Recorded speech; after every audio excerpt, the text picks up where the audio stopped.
Welcome everyone to Studio INHAF's 42nd webinar today on the Tao of Alternative Architecture.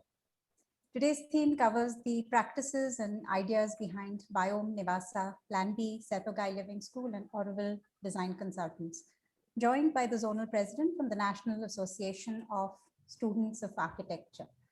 It is a conversation in which our guests will discuss why, as architects, they chose the path less taken, or perhaps it chose them, and how that story has unfolded for each. It is an opportune moment to be discussing this, maybe because the pandemic has put us all in a reflective frame of mind, uncertain about the future and questioning where we, as architects and planners and designers, fit in, and if we are even trained to respond adequately. Maybe the alternative should become the mainstream. The topic today locates itself within the larger theme of a webinar series by INHAF on rethinking cities that began in June 2020. The webinar series is meant to feed into an initiative called Cityuri, Citizens Urban Initiative. And in this, we seek to do three things as INHAF: reassess India's urban challenge, rethink Indian cities, and reformulate the response in the context of national development challenges, not only urban. It is an opportunity to work together on a blueprint that aims, at least, towards productive, inclusive, sustainable, livable, and humane growth. But why do we need to rethink or reassess cities? For one, our cities are struggling to cope in most respects, be it the economy, environment, housing, mobility. The list is endless. And despite the fact that India is one of the least urbanized countries in the global south, we are dealing with staggering numbers. There are 377 million people in our 7,900 odd cities and towns, yet there are also statewide differences. For instance, 62% of our urban population is in fact concentrated in only 7 of our states. Growing urban peripheries, smaller towns, this is where growth is beginning to take place. In a sense, our notion of what is urban even is evolving. However, the fact remains that the record of channeling this growth and managing development is a story of lost opportunity and neglect. The pandemic and the crisis it wreaked on people brought many of these challenges sharply into focus, following which many have come together to talk about how we move ahead. But we cannot only throw a technical solution at this. No one profession can solve it all. It will require far wider deliberation across professions to approach our cities, towns, villages, and its people with a much broader lens. The idea was that the INHAF webinars would present on a public platform several themes covered by a broadly defined civil society, connecting to individuals, organizations, institutions for their skills, expertise, experience, and interest. It enables us to collectively map people and resources that could be tapped to strengthen this initiative, to build a supporting constituency through working together and sharing for wider ownership amongst us all. That we would discuss architecture within the larger theme of this webinar series on rethinking cities is in itself an acknowledgement that the profession does not exist by itself and cannot remain detached from its environment. In fact, in early January this year, INHAF and the National Association of Students of Architecture hosted a dialogue on architecture and education. It stemmed from a long journey that INHAF began years before, along with other people and organizations, in questioning the training and relevance of the architecture education system in terms of how equipped it is to confront the crises of our day. For those interested in this, as well as other webinars, they are in the public domain on the INHAF website and Facebook page. There is much to learn still. And with this, I now hand over to Chitra Vishwanath, who is the anchor for today's webinar on the Tao of Alternative Architecture. Thank you, Kia, and thank you, INHAF, for giving me this opportunity. And thank you all the guests who have agreed to join in. I think we're going to miss two very important people from the northeast of India. I hope somehow at least one person, Rupalim, can join. So why are we doing this webinar? For me, the general impression is that architecture is not an easy subject to study and much more difficult to pursue as a profession. This certainly is true to a major extent, but what is missed when talking about the study and the practice is that there does exist an infinite sense of joy when a design challenge is posited to us. Note at no point I will indulge into a statement that it is a journey full of joy. There are pitfalls, there are problems which I encounter, and not all design challenge end in the usual acceptable assumption of success. Still, we, this strange group of practitioners, this community of designers, architects, continue this path of discovering ourselves amongst these challenges. In this community of design practitioners are few who practice away from the usual path of an office in a city. Here today we will meet a small sample of 5 practitioners, which has now become even smaller. From 5 it has become 3. So the 3 of you have more time. Yeah. But we have one recorded presentations.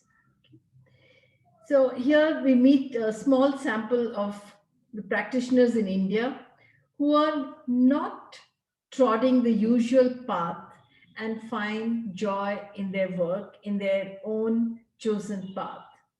They are Rupalim Choudhury from Guwahati, Akhila, Ramesh and Sharath Nayak from Bangalore, Richard Bello from Nagaland, and Suhasini Ayar from Pondicherry. The 5 will showcase their projects and discuss the whys. Why are they doing what they are doing? Joys of the choices they made and the travels of the paths taken. We are also joined by Ayush Bipin from his NASA president of one of the zones, who will put in the questions and also discuss the angst of students and the graduates who are stepping into the world of practice. With this webinar, we hope to open a window to the community of designers to engage and learn from each other. Thank you. So the first person who was supposed to be speaking is Rupalim, but Radhika Rupalim hasn't been able to join, isn't it? No, ma'am, not yet, but we are trying to connect with her. So maybe we can have another presentation now and later she can. So we will go ahead with first with Akhila Ramesh, who was instrumental in setting up the NGO called NIVASA, which addresses the need of housing for the poor and, most importantly, the construction workers in the urban context. And this is set up in Bangalore. NIVASA strives to provide humane housing for the urban and rural poor. Akhila studied architecture at REC Nagpur and continued with masters in both urban design and project management from NIUS, that is National University of Singapore. So, Akhila, most welcome. Please start. Thank you. Thank you so much. Thanks to INHAF and Biome for this wonderful opportunity. Over the next 10-12 minutes, I'll run you through a bit of our journey and some of our projects. One focused on rural areas and another our approach towards the construction worker housing. Let me just share our presentation. Let me know. I'll just do a sanity check. Are you able to see my screen? Yes, please put it in slideshow mode. Yeah.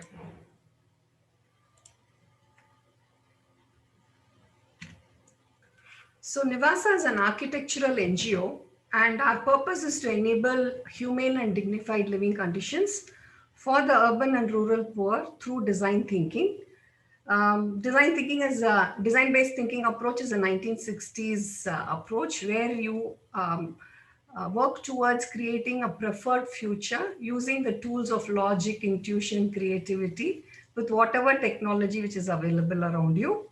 And most importantly, meant for the target segment you choose. So in our case, we have chosen the below poverty line segment.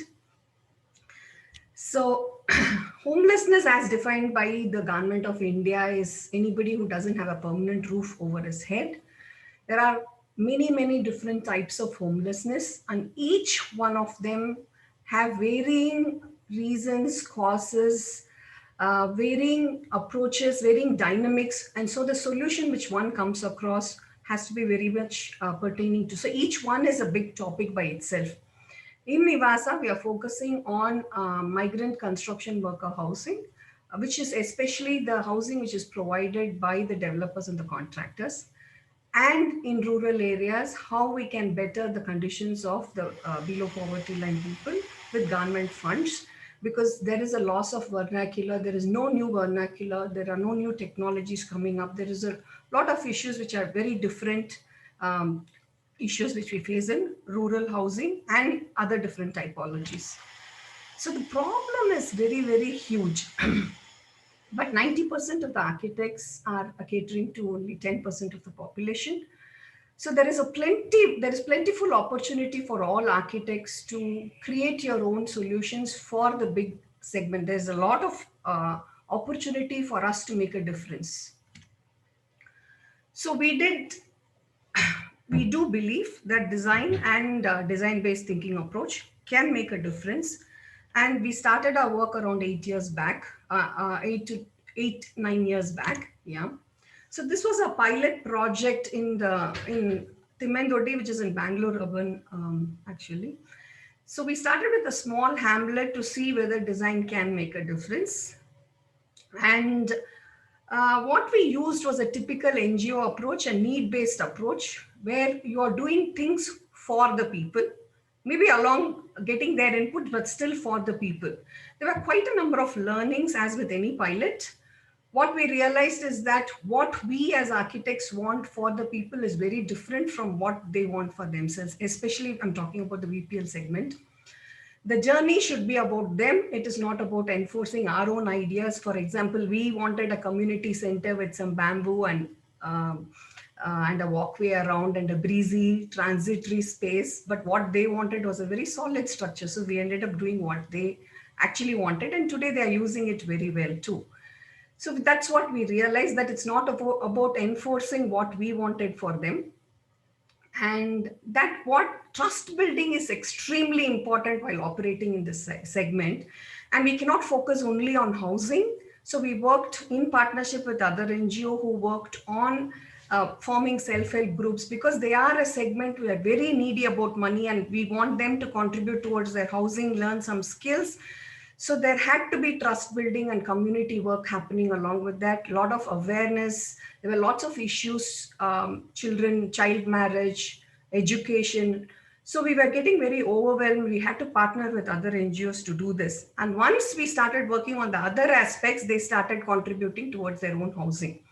So these were our learnings in our first project, which we plugged into this. These were tsunami victims in a village near Mahabalipuram. And we used an asset-based approach. Instead of a top-down approach, we said, okay, have people as partners, find out their strengths, work with them rather than for them or, on a top-down basis, and then try and build on their skill set. So this was done in partnership with Banyan. And today, Muttan in this village, who was a tile layer, because he has been, or all the people, in fact, are involved in block making, in the decision for their designs. So they were involved in the construction also. So Muttan today has a visiting card which says he's a contractor and he's able to offer his facilities. So it's much more than just doing a house for them. So we at NIVASA have come up with this blended approach. The problem is so huge that What you can do is only so much. What you can implement, whether you're a team of 5 or 50 or 500, there is only so much you can do to make a difference in this segment. So we are actively also working on what we can influence and what we can inspire. The approach we use is people-centered, tapping into as much local solutions as possible. The route to scale is working with the government. There is no doubt about it. So we try and partner with the government, and where we see ourselves is a catalyst for social change. So tomorrow we want the young architects to be able to operate in the sector in a very sensitive and meaningful manner. So we're working towards dignity through design. So I'll take you for the next few minutes through our approach towards rural, much more basis the first two village. We realize that the same amount of time and energy and money which we spend on these two villages, we can use to extend it to try and make an impact at the government level, or at least create some ripple effect, which is why we are calling it our project Griha. It's nothing to do with the Griha rating. The Griha is a three-pronged approach. You design solutions, designs, typologies for different types of buildings, basis the district, for different kind of buildings, which like Anganwadis or housing or private health, PHC units and so on. Build some prototypes to showcase the possibilities of what can happen, and then use the design and the technology which we have arrived at to reach out to the larger community who are the guys to go ahead and build in that area. So Griha is about studying all the 30 districts of Karnataka. We are also planning to extend this to Tamil Nadu. The study of a district will be done with breaking into different taluks, and then you identify a few villages in each one of these taluk. You study and document. You come across your analysis and inference at a district level. Then you do the design and implementation and work actively towards influencing and inspiring. So we do the studies at village level, house level, market level. Then you do all the masons, vastu experts, local guys, all that. And the usage patterns of people, the vernacular, the climate, and so on. And then you come across your implementation strategy, which may differ from district to district. So no one size fits all approach. So you do the design, and then you think of influencing by working through the government, and hopefully you can make some policy changes where it is possible. And also we are looking at partnering with architecture schools so that we can do more and more of the study and documentation. And also we are losing out so much of vernacular nowadays. So this is our approach to Griha. So some sample of our work in Chikbalapur village. This is in Chitradurga. We have done a comparative street level, taluk level, and so on. Then you arrive at a design brief for the house, and also a district level strategy. What may work for Chitradurga, the dynamics out there, the government out there, the people, the contractors would be very different from Udupi area and probably Chikbalapur also, and so on. So the implementation is a three-pronged approach. You co-design with the people of these areas, the village, the BPL segment in the villages need their voices to be heard. So it's always a co-design process. You go local, use local materials, see whether you can improve on the local ecosystem. And there is a lot of approximation and wastage is happening in this segment. Like, for example, one of our clients, Kavita's house, for a 4 lakh house, we calculated and said that there is saving of 50,000 rupees. If you can do it in a scientific manner, you can save her the number of trips, you can bring in a scientific solution to construction. For example, in Udupi district, this was a Koraga family. We studied the bund style and we said, how do you do dignity through design? So you brought in within the, as far as possible within the budget. Of course, we can't manage the 2 lakh budget. With the government and a donor support, we were able to showcase one prototype. This was followed because we lobbied with the government there. This was followed by many more prototypes where we used to train the contractors to build their own footprints, their own houses using some details. And of course, we worked with Nirmiti Kendra to even say that, why don't you do a different kind of layout? These are just baby steps towards Griha. We also empowered the local contractors by having workshops. So that way we strengthen the local ecosystem. For example, in Chikballapur district, where we operate currently also heavily, again in a village, we co-designed with them, gave them three different design solutions for their own budget, formed a SHG group so that they can save the money. They wanted to use stones as roofs. We brought in that solution. We tested all the soil from local lakes, got permission from the government. We work actively with BMS College. Yeah, we have Professor Raghunath in our team who gives all our structural inputs. And then we do a lot of R&D to bring about cost-effective construction techniques to the people. So in this particular case, stabilized adobe blocks worked very well. We learned that from Rinmai in our first project in Timendoti. And so we were able to train even Kottamedu people and the people in Udagiri in these. Yeah. And yeah, so we were able to build some prototypes. Takes time for the locals to accept certain things. They check out for themselves and then they are ready for dissemination. So where in Chikballapur, we realized they spent a lot of money on building very heavy roofs, vernacular. They had very thick roofs historically. So now they are building some 5-inch, 6-inch. A lot of money is going there. So we have come up with a rafter and beam technology, which would not compromise anything on their structural costs and not compromise on quality also. So we built some more. The government has given us some machines which is owned by the panchayat. So we allow the panchayat. So we work from the back. Panchayat takes the lead on many of the projects. That is how we work the system.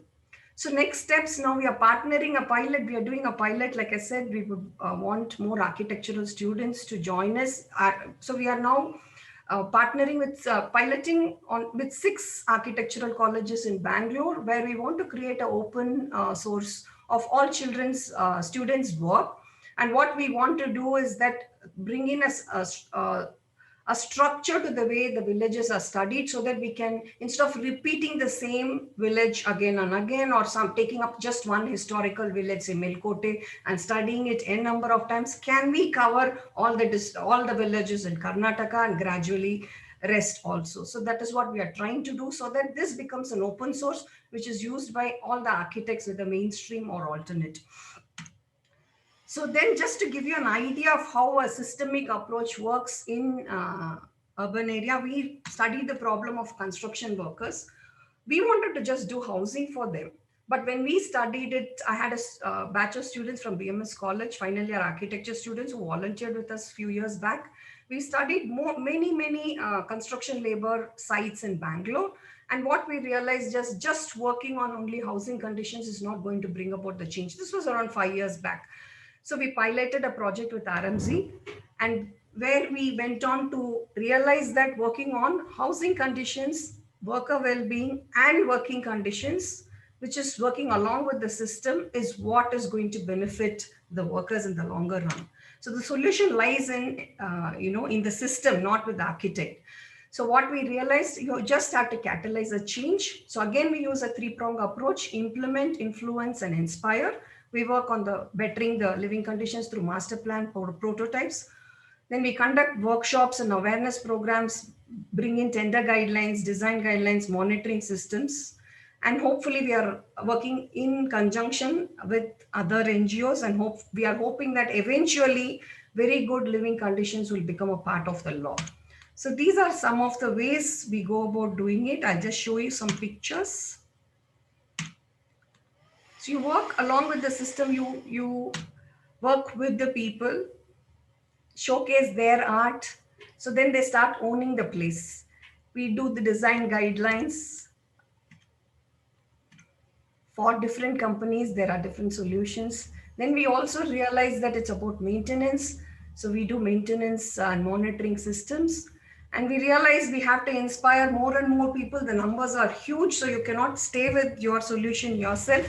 You will have to train more and more people. So now we have partnered with JLL to reach out worker welfare programs to their lot. And so on, we hope to reach out to other project management consultants, developers, and contractors also. So just to summarize our approach, we use building as a process, not a product. We use technology if it is available, it is as an enabler. We try and figure out a systemic solution. The solution should not lie with the architect, is how we look at it. And this is how we have redefined architecture for ourselves. So there are no safety nets. But the opportunities are huge. And to the young architects, the world is waiting for you. Thank you. Thank you, Akhila. So now, can we ask Rupalim, how is the situation with you? Is it possible for you to unmute Hi, yourself? Chitra. Yeah, Hi, hi. Rupalim. Yeah, Lovely good to evening. see you. Hello. So I'll introduce you very Yeah. short. Huh? So Rupalim studied and schooled in Shillong and graduated from Bangalore. But now she's based in Guwahati. But she also studied her master's in sustainable urban design at AA London. Sustainable environmental design. Okay, sorry, sustainable Yeah. environmental design. Thank you for correcting Yeah. me. She's always fascinated by the natural world, and she concentrated her academic career and later professional engagements on related projects. What I find most interesting is that somebody who's very keen on designing for animals.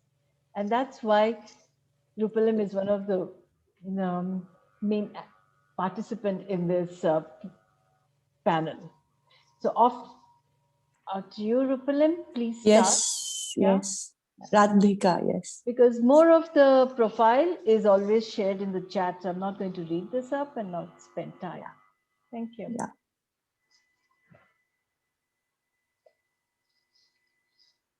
So yeah, I'm directly going to start with my dissertation. So basically what happened is whenever I visit a city, I make it a point to visit the zoo. Basically, I think because I was born and brought up in Shillong, we had a very small zoo in Shillong. And it was next to our school. So I don't know if it was the discomfort of seeing the animals in captivity or what, but I always visited all the cities that, all the zoos that in all the cities. So my dissertation in AA was on enclosure design and captivity. So, and I did, so when in London, even then I visited a zoo. And there I realized there were many tropical animals being housed there. I really liked the way they presented the animals. The visitors were enriched. There was a purpose to the zoos, and the keepers did take care of the animals. It's not like here keepers don't take care of the animals, but there the way they were exhibited made a difference. So am I audible, everyone? Hello? Yes, you're very clear, Rupalim. Yeah. So it started with the rhinos, basically. So I was very inquisitive about how the rhinos were, who are adapted to our climate in tropical India, habituated in zoos in temperate climates. So it started with the rhinos, and what my learnings were from then. So I'll start my presentation from them. So when I came back to India to start observe them in captivity, so in the first photograph up on top, there are like around 4 rhinos living there in 4 different kind of enclosures. So one thing I realized is that they are adaptive. They get used to any kind of space that you give them, and they'll make the best use of it. So in the second photograph, you can see it's written below that the rhino chooses not to use the main man-made wallow. So the ditch out there, you can see with some plants, that was a wallow built for the rhino. But the rhino, what he did was he chose to dug out another wallow, which is below those plants on the right-hand side. And that is what he used. So can I move to the next slide, please? And similarly, with my experience since 2013, I've been visiting zoos, seeing animals, how they live, how they use spaces. So in a left-hand side photograph, you can see how these black bucks have, all accumulated and taken shelter in that defined space. And on the right, that is another example of where that's a bamboo which has grown in a peculiar way, and the sambars are taking shelter there. So yeah, the next slide, please. Radhika. Yeah, so here, I don't know if you can see, there is a rhino on the right-hand side corner. So in this enclosure, amongst those 4 enclosure that I was studying, this was most beautiful enclosure because it didn't have a physical barrier as such, and it had a stream flowing through it. So what does rhinos love to wallow? So this was during July, and it's very hot and humid in Assam. The rhino, instead of wallowing, what she chose to do is that she prefers to sleep on that stream. So flowing water is what she chose. So this is choice. So these are few things that we keep in mind when we are designing enclosures right now, like choice, then kind of microclimates, the variety that you can provide them, because they end up using them. And when they use them, it's really beautiful. So the second slide, next slide, please. And then because of this whole venture only, while studying about the rhinos, I had to travel.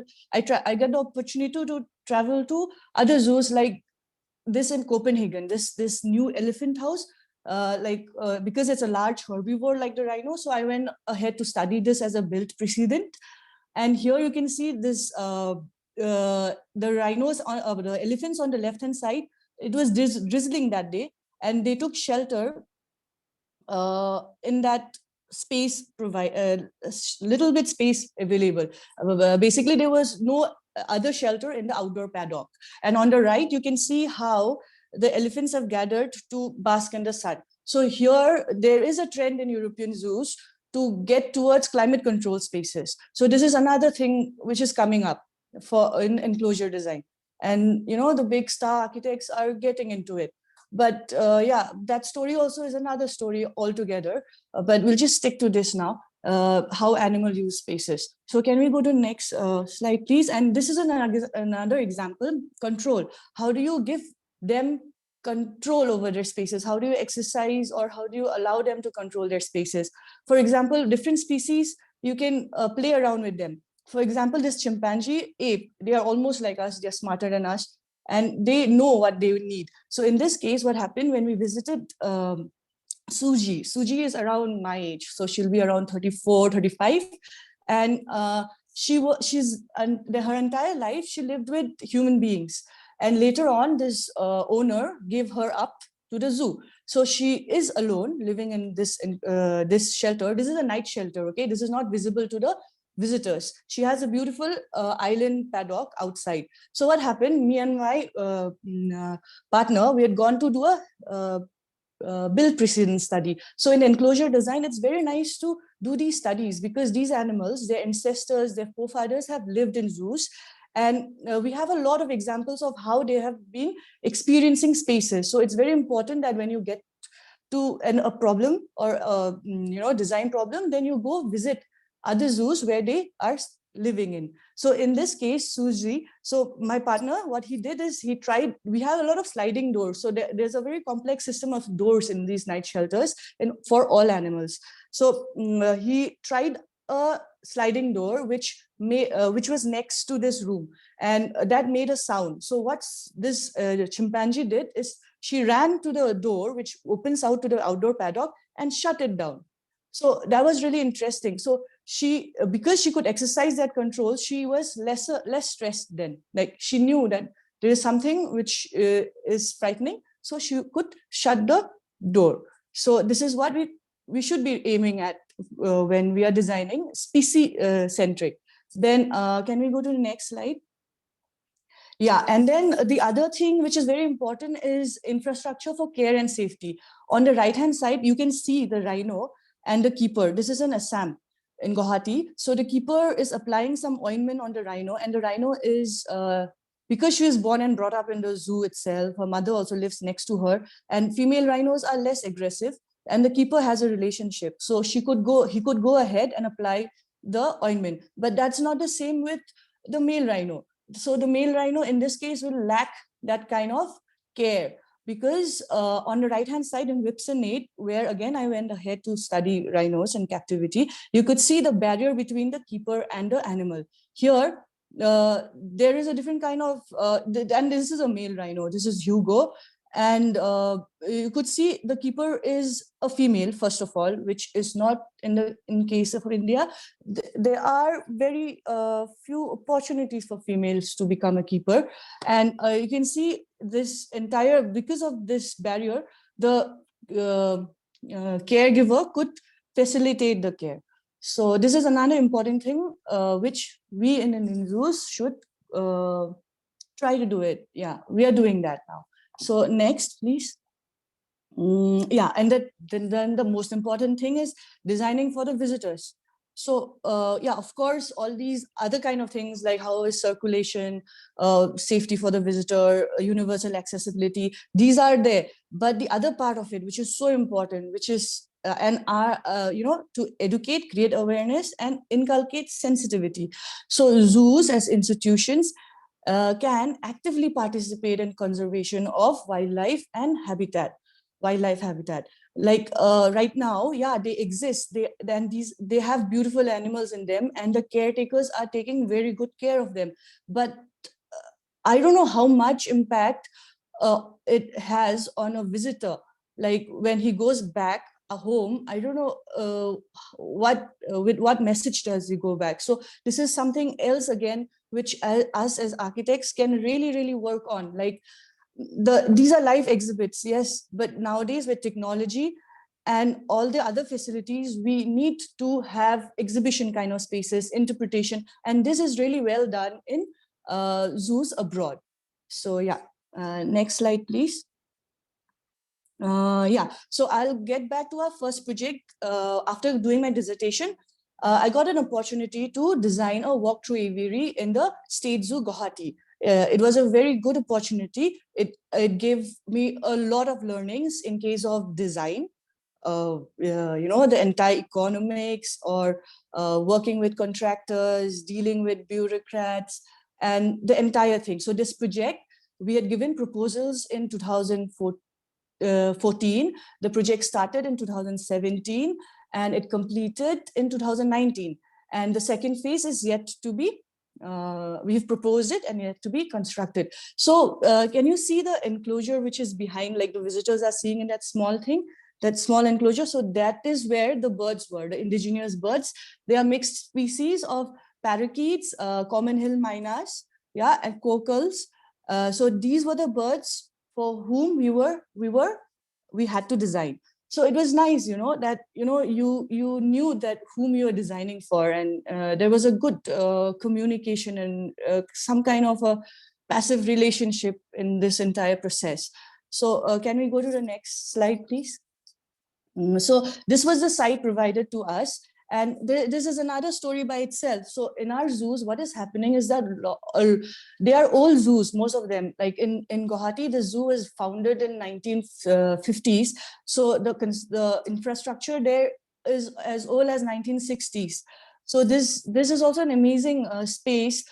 This is like a ditch, like a scooped out ice cream ditch, which is like in length, like 100 meters, and width, higher, greatest width will be 60 meters. So, and what happens is that there's a road all around, and the ditch is around there's a RCC wall built around 1960s, which is very strong even now. And it's a 6-meter wall down. So you can, and it's a densely forested place. Yeah. And the tigers used to live here. And it got really infamous because a lot of people used to jump down this ditch to commit suicide. Yeah. So there has been incidences, like around 4 to 5 cases here. So the whole idea was to convert this to a walkthrough aviary. So can we go to the next slide, please? Yeah, so you can see in the section, this is a longitudinal section. So it goes down, there's around 18 meters of contour difference from top to bottom. And yeah, can we go to the next slide? So yeah, how we approach is that we wanted a water, we were required to give a water channel, yeah, because of the water birds. But right now there are no water birds as such. There are some land birds, peafowls and saris cranes are there. Yeah, so we have a visitor pathway. Left, it starts and it goes all around and comes out on the right. Then on the right end, we have a keeper gallery where keeper maintenance and keeper record keeping room and bird holding areas, all of that is accumulated.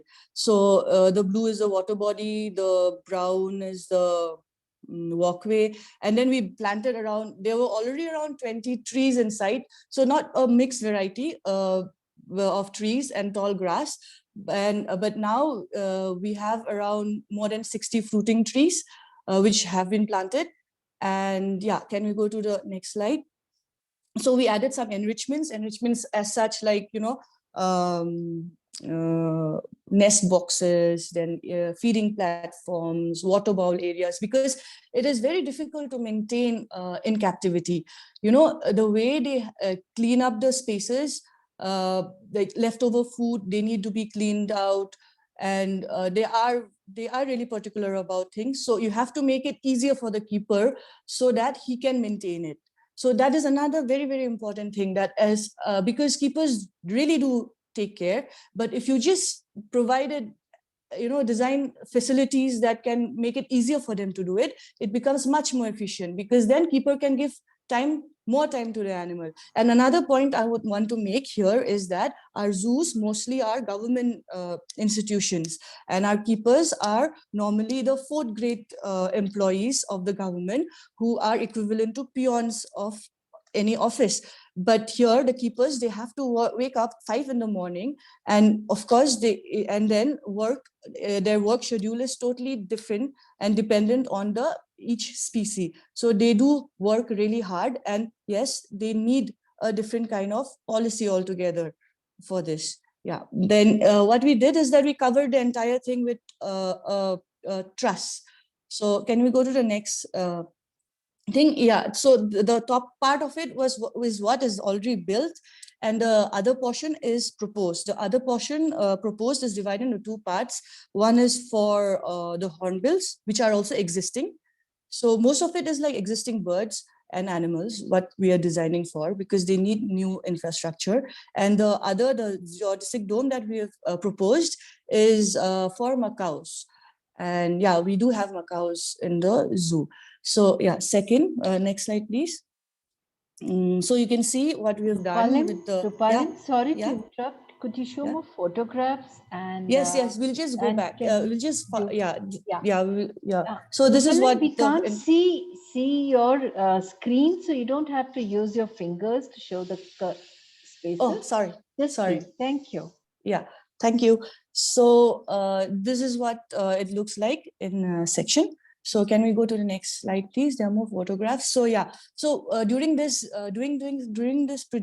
process also, we evolved in a way that we realized, you know, monsoon, pre-monsoon, seasonal changes. So the top 3 photographs are photographs before monsoon, and you could see how things have changed after a rain. So can we go to the next slide, please? Yeah, so these are few more photographs. And on the right, you can see that part of it, I need to tell you that these birds, when the first day when they released them into the aviary, so they were caught and they were brought into the aviary and released by the minister.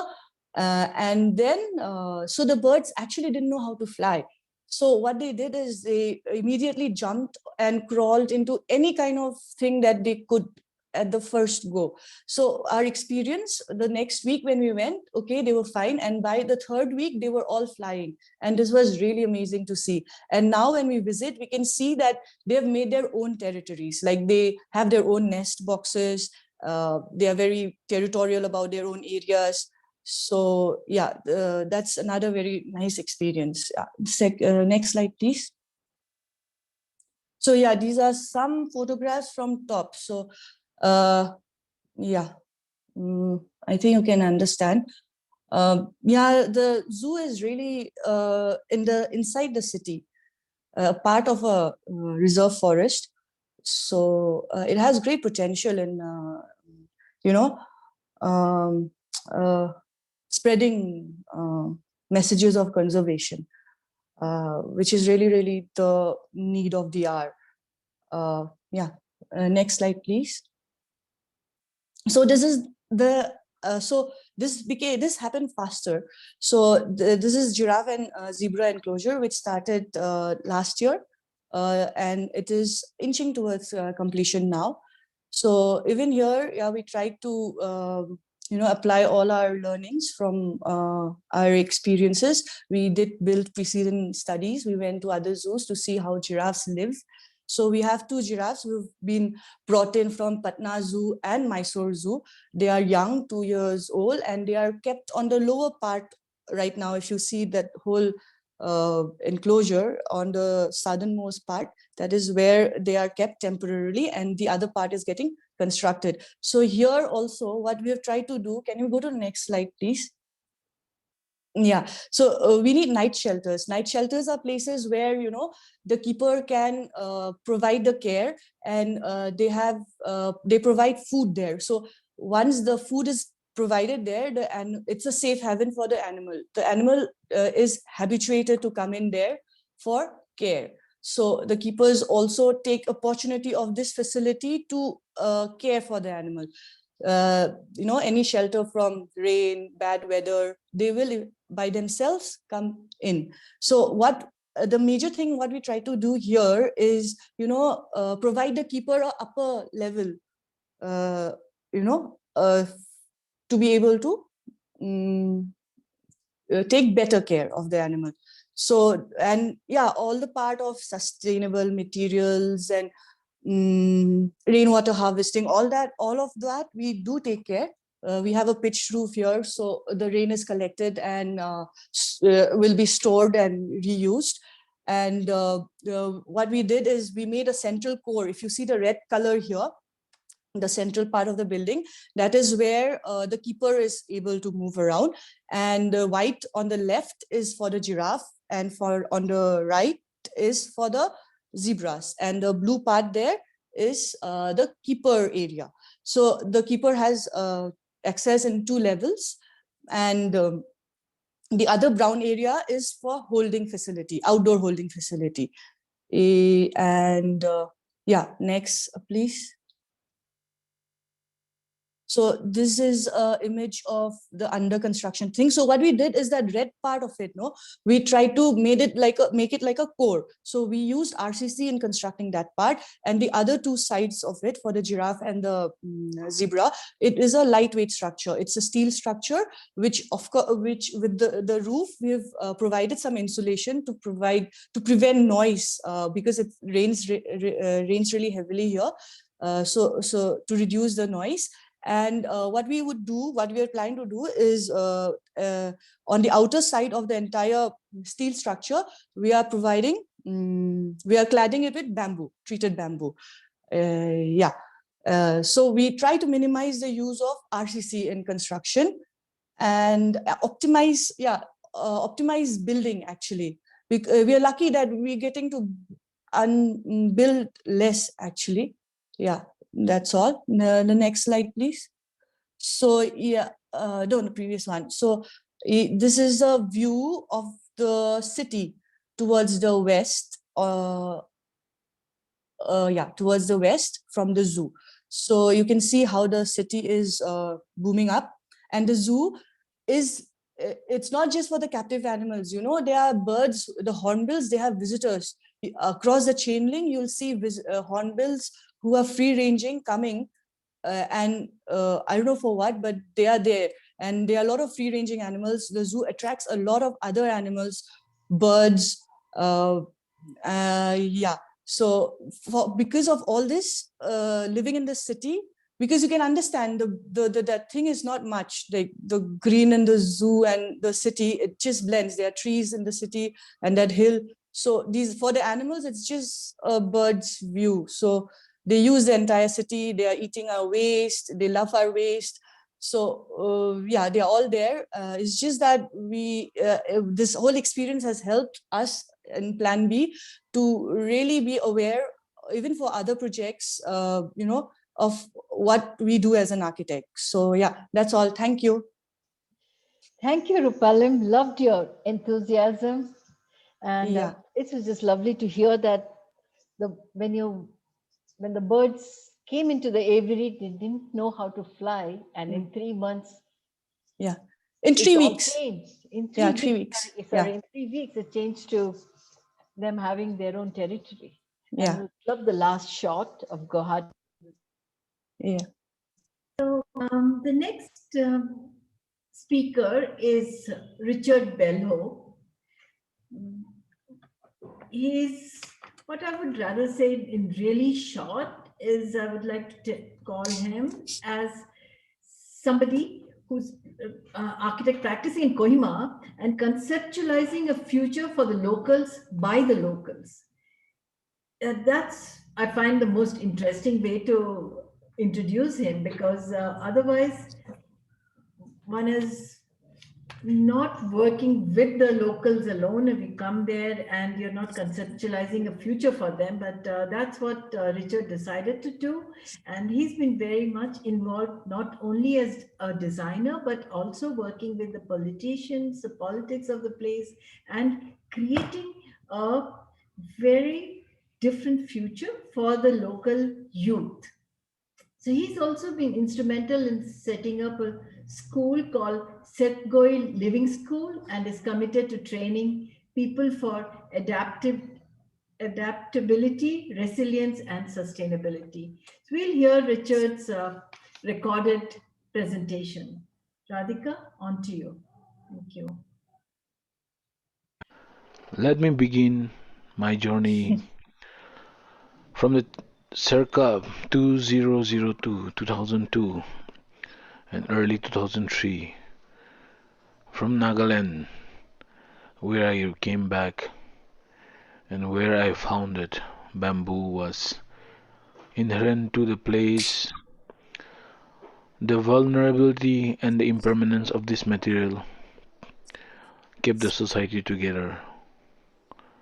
And as an architect, it took me some time to realize how important this sustainable material was to the culture of the place. Around 2005, Simon Velez of Colombia conducted a workshop in Kohima. And also, a lot of people, including John Hardy, visited us. John Hardy of Green School, Bali. Jeffrey Trodo of Bamboo Living, Hawaii. They taught us, also shared with us the knowledge of using bamboos, and we found that the Baluka bamboo, which is available in Nagaland, is also very strong. And with the help of NMBA, National Mission on Bamboo Applications, and Government of Nagaland, we were able to set up the bamboo treatment facilities. With this facility in place, it has become possible for us to create an ecosystem. Initially, when I looked at the aspect of working with bamboo, I found that this thing was not in place. The raw material, the skilled laborers, and the plantations. So when the government of India, along with the government of Nagaland, took up this, it benefited us directly. It is at this facility that we started working on our own bamboo mat, bamboo roofing solution, bamboo walling solution. And for our projects, we got to understand the different uses of glue and different type of locally available materials. So our first project, which was the bamboo pavilion, which initially we designed as a temporary structure for the Department of Industries and Commerce. Then our Chief Minister, Mr. Nepiu Rio, was impressed with the design and he wanted it as a semi-permanent structure at the Hornbill Festival site, Kisama, Naga Heritage Village.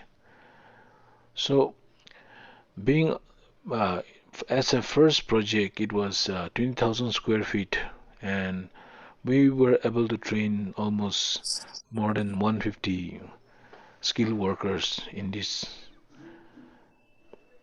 And in with the bamboo pavilion at Kisama, we were again commissioned to do different structures, to study roofing materials, to asphalt roofing or bamboo roofs from different companies. And it for the next 2 3 years, we were working at the at development of that venue also at the same time trying out the materials. This particular structure was designed in bamboo, but later that converted some of the materials into concrete. And then we work with developing gazebos, wayside amenities, and all the district headquarters was commission one by the government of Nagaland. And this helped to boost the or promote bamboo as a sustainable material being used in government structures. And then the Nagaland Bamboo Development Agency (NBDA) asked us to develop a prefabricated cottage. At the same time, the Simlipal Tiger Reserve, Mr.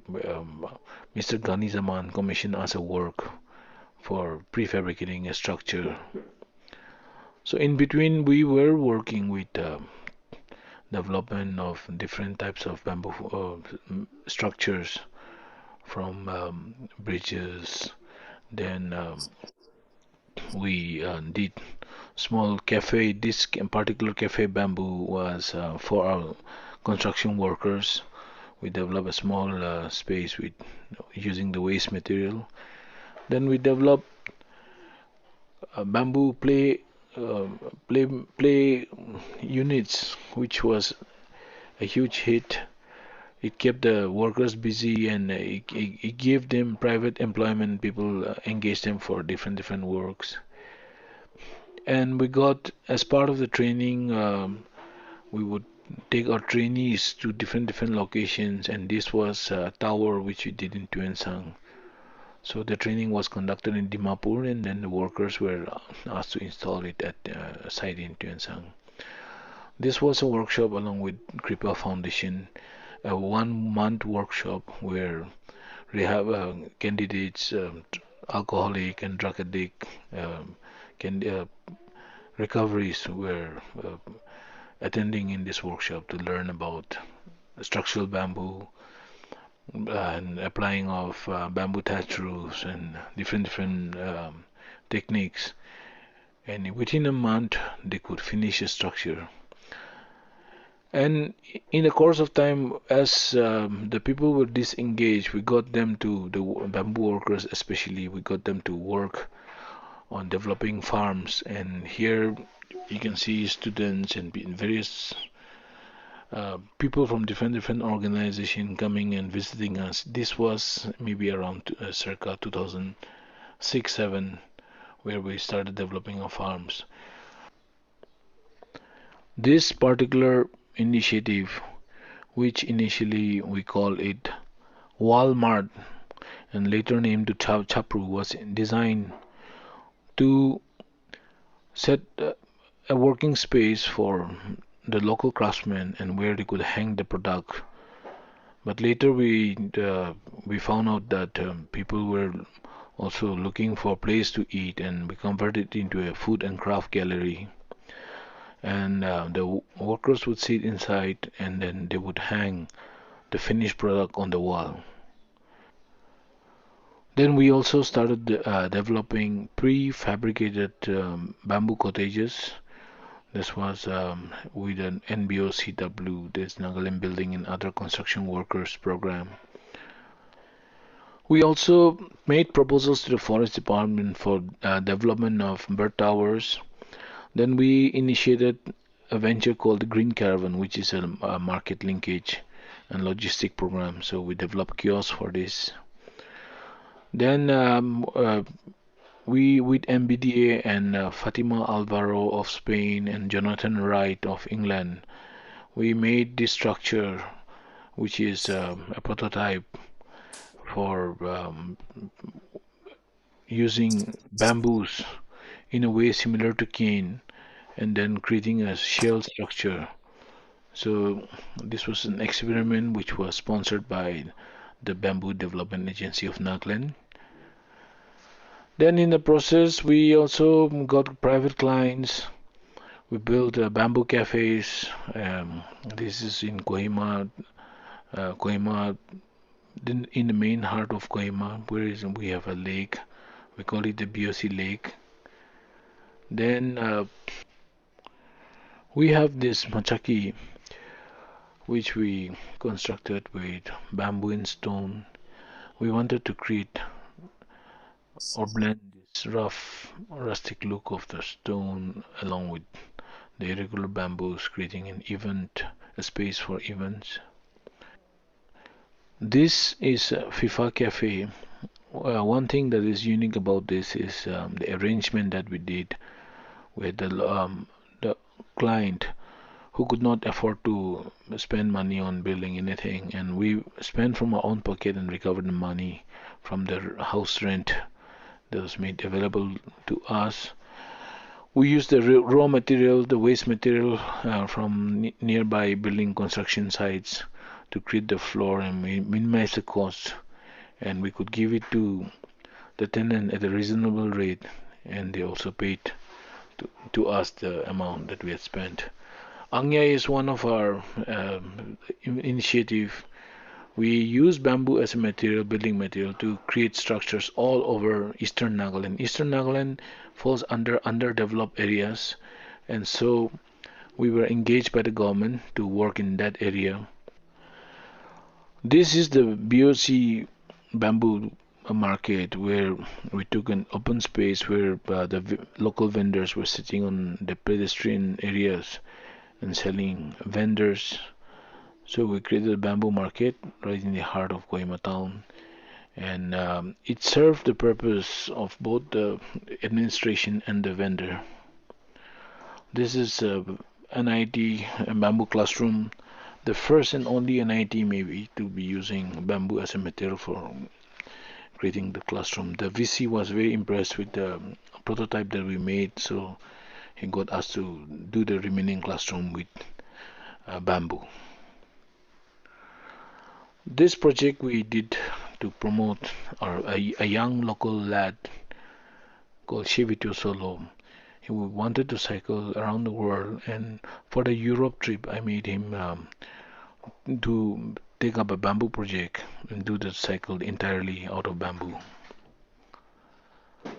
We also have in between, we take time out to participate in workshops conducted by different organizations. One popular one is Car One. Coincidentally, all the team members, most of them intern with me also, and people from all over India, architectural colleges and different organizations come and participate in workshops with us. So these are some of the fun events. The other thing is we are also committed to development of bamboo charcoal and other items that can be linked to promotion of bamboo. Another of our initiative is development of bamboo toys. One, if you see bamboo handicrafts, actually there's not much appeal for the modern generation. So we suggested the government, and then we made these prototypes as a production unit and developed a chain assembly system, giving bamboo an international appeal. So with this, we started a venture called Unicraft, Unique and Craft. So here we would use our creativity and take in the skilled workers, bamboo skilled workers also whenever they were free to help to earn some extra income, at the same time conduct training so that other youths can also learn about bamboo handicrafts. At the same time, during the Hornbill Festival, they can also earn some money. Now we are in the process of developing our Seithogei Living School. This place is where architectural students and professionals can come and stay with us, come and learn, help to develop different models of study, different materials, different design models, and even work at uplifting of rural population or working with the people of the region.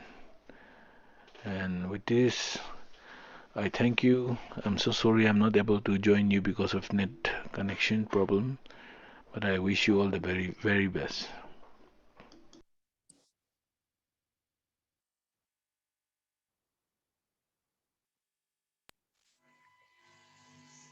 Thank you, Richard. So we've come to almost the mid of the first session. We heard from Rupalim on spaces for animals, Akhila on designing for the marginalized, and Richard on choosing bamboo as a material and creating a community of sustainable entrepreneurs. Next speaker is Sharath Nayak. You can read his CV in the chat. Why did I select him? I could have spoken about Biome and I could have told about whatever Biome is doing, but that was not the reason. The reason was it's no act of architecture or design happens alone. You have somebody starts an office, starts a practice, but it needs people along to make it better. I would rather say to make it better, improve upon whatever one started with. So Sharath joined us in Biome in 2000 and has been a huge contributor. And so here we will listen to his inputs into Biome's practice and we'll read the CV in the chat. On to you, Sharath. Thank you. Thank you, and good evening, everyone.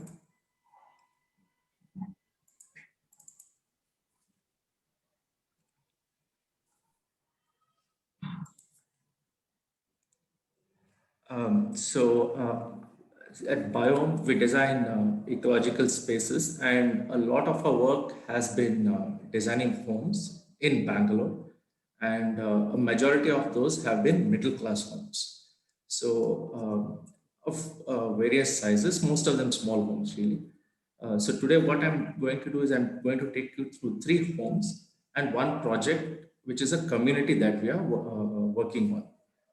So this first project, this was 3 ISRO scientists who bought plots next to one another had approached us, to design their homes. Out of these 3, one of them is not realized. These are the 2 realized homes. Dwarkamai, which is on the left-hand side, and Arnav. These are the home names. I'm going to take you through Dwarkamai, more for the fact that the owner of this house, Sridhar and Gayatri, the couple, they were a lot more engaged in the process, and it was a very dialogue-based process, and that's how a home design should be. So Bangalore still works that you have a lot of layouts being done, which means you get building sites, unlike many other cities which are moved towards apartments being the major solution for housing. So this particular one is it's on the outskirts of Bangalore, on the western periphery. So all these plots are of a size 30-40, which is the smallest format which a developer sells. So this particular plot on which Sridhara's house is, it had these 2 neem trees right in the front. And Sridhara, being a scientist, he had also written a 10-page brief for us, what he wanted. And one of the things was a lawn or an open space in front of his home. And marrying that aspiration with, presence of these two trees, we were able to, with the client decide that, we'll keep these trees in place. So we worked at a setback of about 10 feet or 3 meters in place of 1.5 meters, which was necessary. So which means now site is all the more smaller. And like most other middle class homes, you want a lot to be built, a lot of functions that have to be accommodated in this site.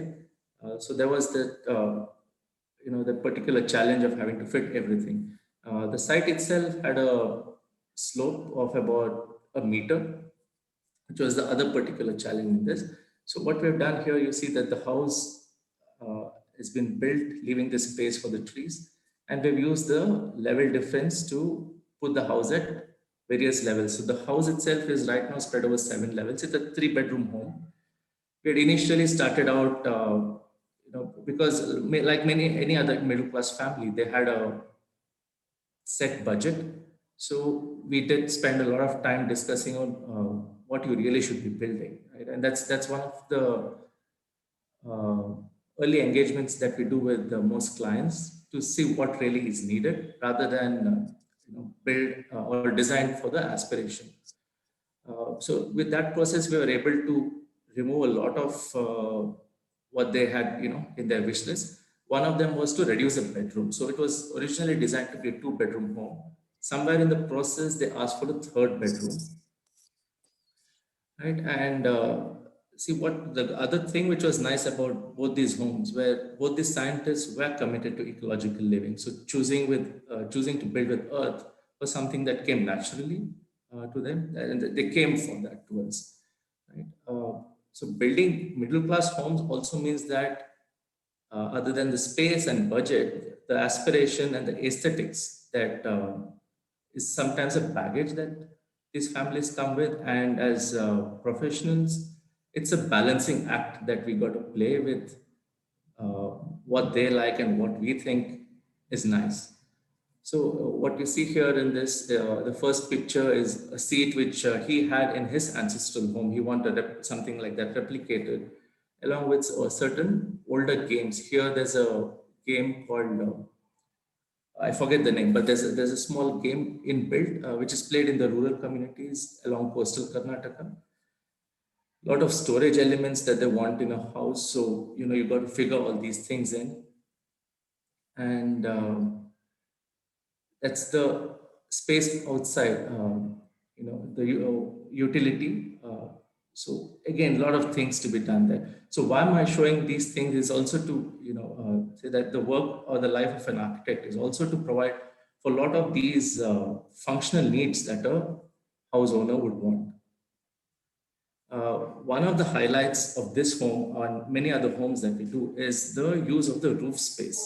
Now, roof is a space which receives most resources, your rain, the sunlight, and these are the resources that are needed. With sunlight, one says that it's energy, right? And it's a very underutilized space, especially in Bangalore. So at Biome, what we do is we or rather look at design of roofs also, that, it's used to the maximum and these resources are harnessed. So rainwater harvesting is one of the things we do. But what you see in the first picture at the back is allocate a space for treatment of grey water for use for non-potable purposes. Now on larger plots, you can do it on ground, but in plots like this, it's the roof area that we use because you just don't have the ground space.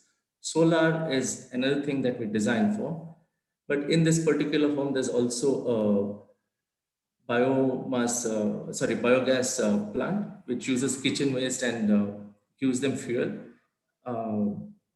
It's not much they get, but about 20 to 30 minutes of fuel that they get in a day. And here is a biogas boiler, which they use when the sun is down.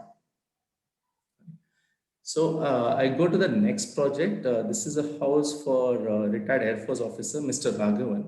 So this, along with building with earth, right now we also through our work trying to address the problem of construction and demolition debris, which our city is plagued with. Most of the low-lying areas, that's where all the debris goes.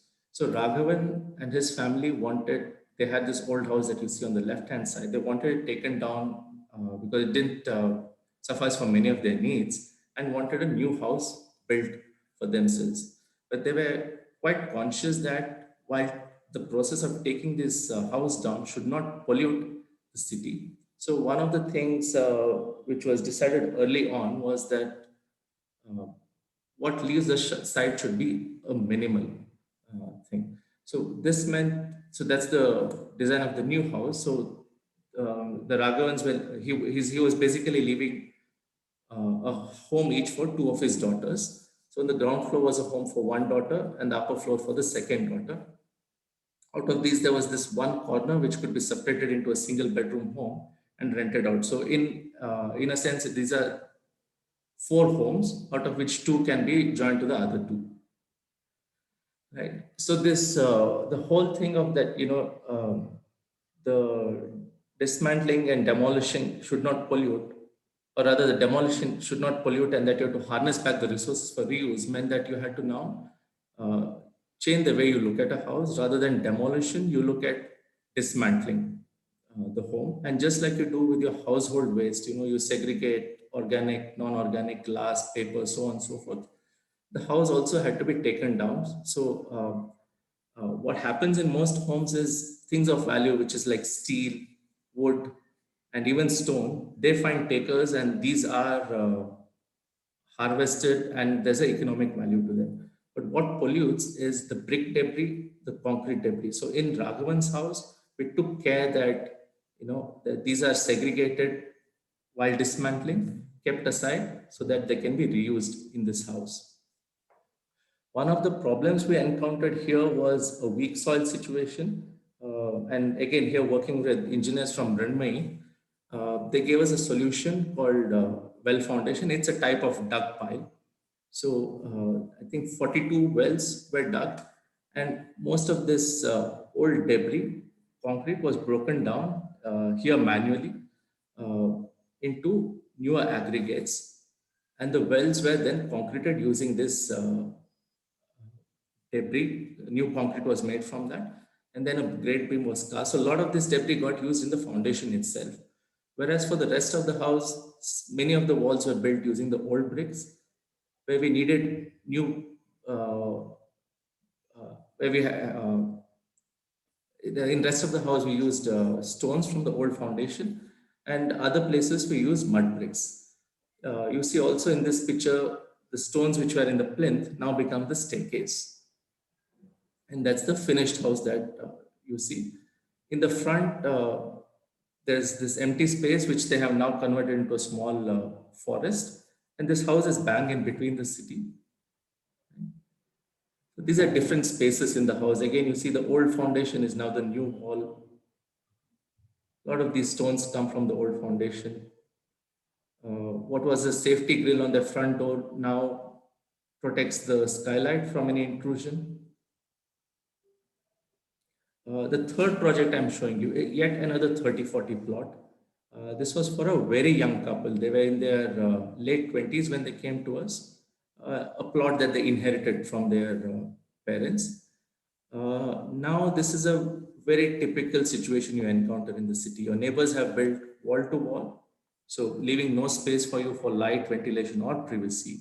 And in front of the plot, we had this huge African tulip tree. A very nice tree. We all of us liked it. But then if you see what it does in the first picture, is that along with the house blocks all the light which would fall onto your side. Now, since we had all liked the tree and decided to keep it, Sharath, what we did was... a little faster? Thank you. Yeah, of course. So what we did was we took we designed the house to be taller at the back and shorter in the front. So this allowed that you could retain the tree and keep the damage to this tree at the minimum. So this is how the house looks now, except for one branch over here that we cut. The tree is as it was, and the house. Yeah, I'll go to that. House responds to the tree. You enjoy the tree in different ways at various levels. One peculiar ask we had from the client was that they didn't want tiling in the bathrooms or to minimize the tiling. So we referred to a solution which is prevalent building with chapri walls on the countryside of Bangalore. So a lot of our walls are built with these chapri stones. These are granite stones. So working with these workers, we found out that 8 feet chapri is easy for them to handle. So we then redesigned the cross section of the home based on these chapri lanes. So that's how you have these different levels. And that's the interior space. Now, because this light was a particular problem, we also introduced this huge skylight over the living room that also gives a user the feeling of being below a tree when they're inside the house, which you see here. Right? And the upper floor is a courtyard where they entertain their friends. These are other pictures of the home. So the last bit that I'm sharing is the projects we are working on now. These are farming collectives. We are working on 3 or 4 of them. But the first one happened that it was a group of friends and friends of friends, software engineers and other business people in Bangalore who had enough of the city life and were looking at an alternative, wanting to grow their own food. So the first picture, this one is just across the border in Tamil Nadu, largely degraded land. So they picked up this land. They decided that they will take it upon themselves to restore the land, grow food from this land, and then build their own homes. The second picture is some other projects which have sprung up, inspired from this. So these are varied landscapes that we're working in. But what one is trying to show here is the approach that we are following when we are working at these projects. That we understand the land in terms of its water, its vegetation, it's the wildlife, the flora, the fauna, which the fauna or the animals which visit it. So these are the various studies that you see. So it's through a process of elimination that one is working and deciding where to build. In some of our earlier projects on similar land, it was the views, the experience which dictated choice of site for building. But here we're following a different method, one which is a lot more sensitive towards the environment. And with that, we come up with these building sites, and now we're developing these little villages for these inhabitants, or rather the members of the collective to stay. In some of the subsequent projects, we have also worked at changing the paradigm of how these people look at the ownership pattern.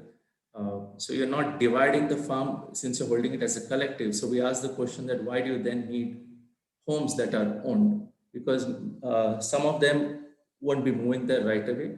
So we are also working at a concept of shared homes in these collectives. I have one more picture of these homes, and I think I'll stop here. Thanks. Thank you, Sharath. So last but not least is Suhasini Ayar, a very good friend of mine, and also from whom I've learned a great deal. She's a pioneer in the area of ecological architecture and designing with earth. She decided to move to Auroville sometimes in the 80s, and when it was really not a happening place to be. No? You're not joining a large firm, but she decided to move on to Auroville and try and live on her own in this desolate area. So she was instrumental in setting up Auroville Earth Institute, and now she is working as the urban planner, engaged in the city of Auroville, designing of city of Auroville. And her design ideas are now implemented all over India. So on to Suhasini. Thank you. Thank you for being here. Thanks, Chitra, and thanks to INHAF for inviting me to participate in this. I must say that I'm quite, how do you say, touched to see the kind of work I've been looking at from all the young architects, because I really am not from the same generation, I moved to Auroville in 1985. So it's a long time ago. And I moved from a city like Delhi, where I was living and studying, in South Delhi, where we thought it was all quite green and, living in these government quarters with these huge open spaces. But then when I went to live in Auroville, What I ended up living with was in a forest, and I don't know if you can see the top bottom right-hand corner, huts like this for several years. Not very convenient, but completely different in terms of perspective of what one looks for in terms of needs in life. And that really opened my eyes into how we, not just architects, but people who are born in urban India and who take so much for granted, actually have no idea of how much we actually depend on rural India. And we really don't understand the kind of resources that we're drawing from rural India. And it's not for nothing that agriculture is still the biggest sector of our economy, and still 67% of the population lives in rural India. Living in a hut without electricity for a long time, and having a shower and a toilet, which was just a hole in the garden and a tap fixed to a concrete tank, you start to question quite a few of the received wisdom that you have, whether it's from the community you're born in, the economic strata that you are used to living in, and the structured academic education from the kindergarten all the way to architecture school. Somehow, being urban and then studying architecture, there is a perspective that is so narrow and so introverted in all of us that we do not realize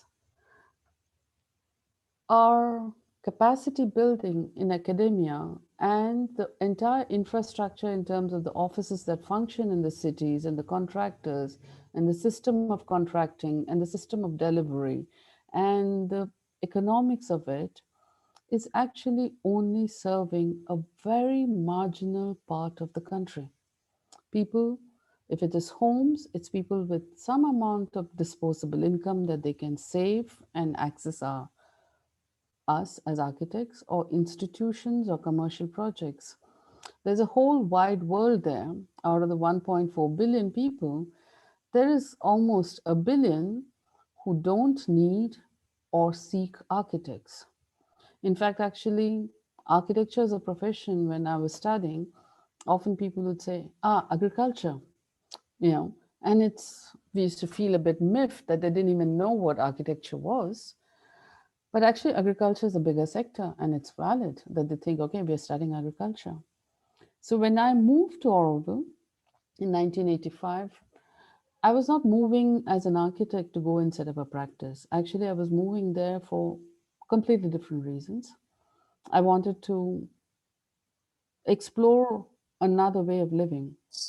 And having lived in a city like Delhi for till the third or fourth year of architecture, and my path was clear, because between the narrow palette, you go to the best institution, you study, you get a good job, or you do your master's, and then you excel, and you get a gold medal, and then afterwards you set up a partnership and get married, have the appropriate amount of kids, and you move on and you collect assets, and then you have indulge in imitative consumerism to acquire assets, both capital and rolling. All these things we never question, but actually we very easily question anything which is outside this paradigm as if it is the most abnormal thing. And this is for me the crux of the matter. Why is it that the normal has become the alternative? And so when I moved to Auroville and I started looking at the kind of work that was going on, like Chitra said, when I moved there was no architecture offices, there was no development. The major work that was going on in Auroville was actually surface water management and afforestation, because it was a completely denuded land in the middle of one of the ecologically and economically deprived area, and surrounded by villages which were working with rain-fed subsistence agriculture and extremely low skill level in any kind of vocation except subsistence farming. Over a certain period of time, doing a little bit here and there, helping people to put back their huts together or building a little toilet or helping them to do things, I started to teach myself the basics of building, which means how do foundations work? Why do they work the way they do? What is the walling material? What is the function it does? Because you have nothing.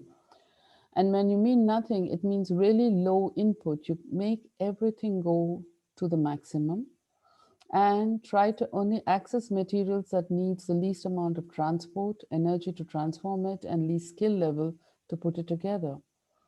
During this period of the first 2.5 years, when I was actually teaching myself construction technology, building material technology, biochemistry, science like physics and climate sciences without knowing there was something called climate sciences, because living in Delhi, I had never encountered monsoons like I did there. I was horrified by the kind of cyclones and monsoons during the season and the high level of humidity.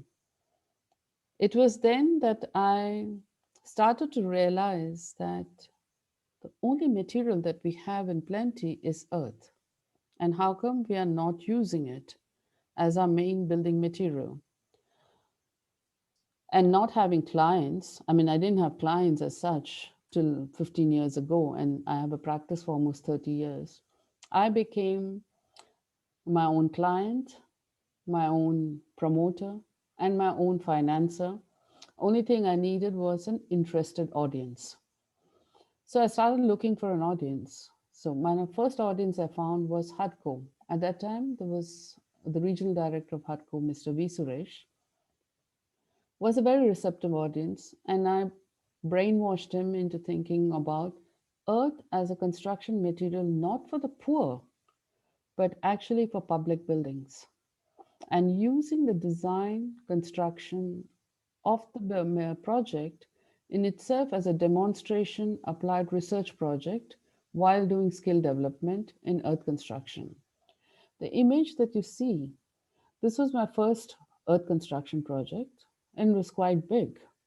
And I knew how to draw arches, I knew how to draw domes, but I had no clue about how to build them. I mean, architecture schools don't teach you really how to do these things. They teach you how to draw these things, how to render and present these things, how to talk about these things. So I taught myself, and I was lucky that the resources came, not just financing. Development Alternatives were setting up their first unit there, went and learned a bit from them. And then Satprem, who's a member of Krater, came on a visit for another workshop in Delhi and just happened to come to Auroville. I learned from him. And this project, which I started in 1988, 89, and I'm still working on it, because it's not like a project where you have a client and a fixed framework and a protocol and you have a completion and you hand it over and you move on. This is an entire process of growing with Auroville's needs. It is a center where we have exhibition, shops, cafeterias, theater areas, public interaction spaces where we receive all the visitors who come to Auroville, who are interested in what's going on here. Why are there so many foreigners? What's going on in the middle of the forest? What is this golden dome that they're building there? So we get, at that time when I started it, we used to get about 50, 60 visitors a day. So I thought I was very clever, because I mean, you study architecture, you automatically assume you're very clever. I sized it for 300, but by the time I built the first phase, we already had more than 300 visitors. Then the next phase, I said, okay, let's size this for 1,000. By the time we were ready with fundraising, writing the project, getting the audience, getting people to help us in different parts, we were already at 2,500. Today, we receive about 5,000 to 6,000 visitors a day.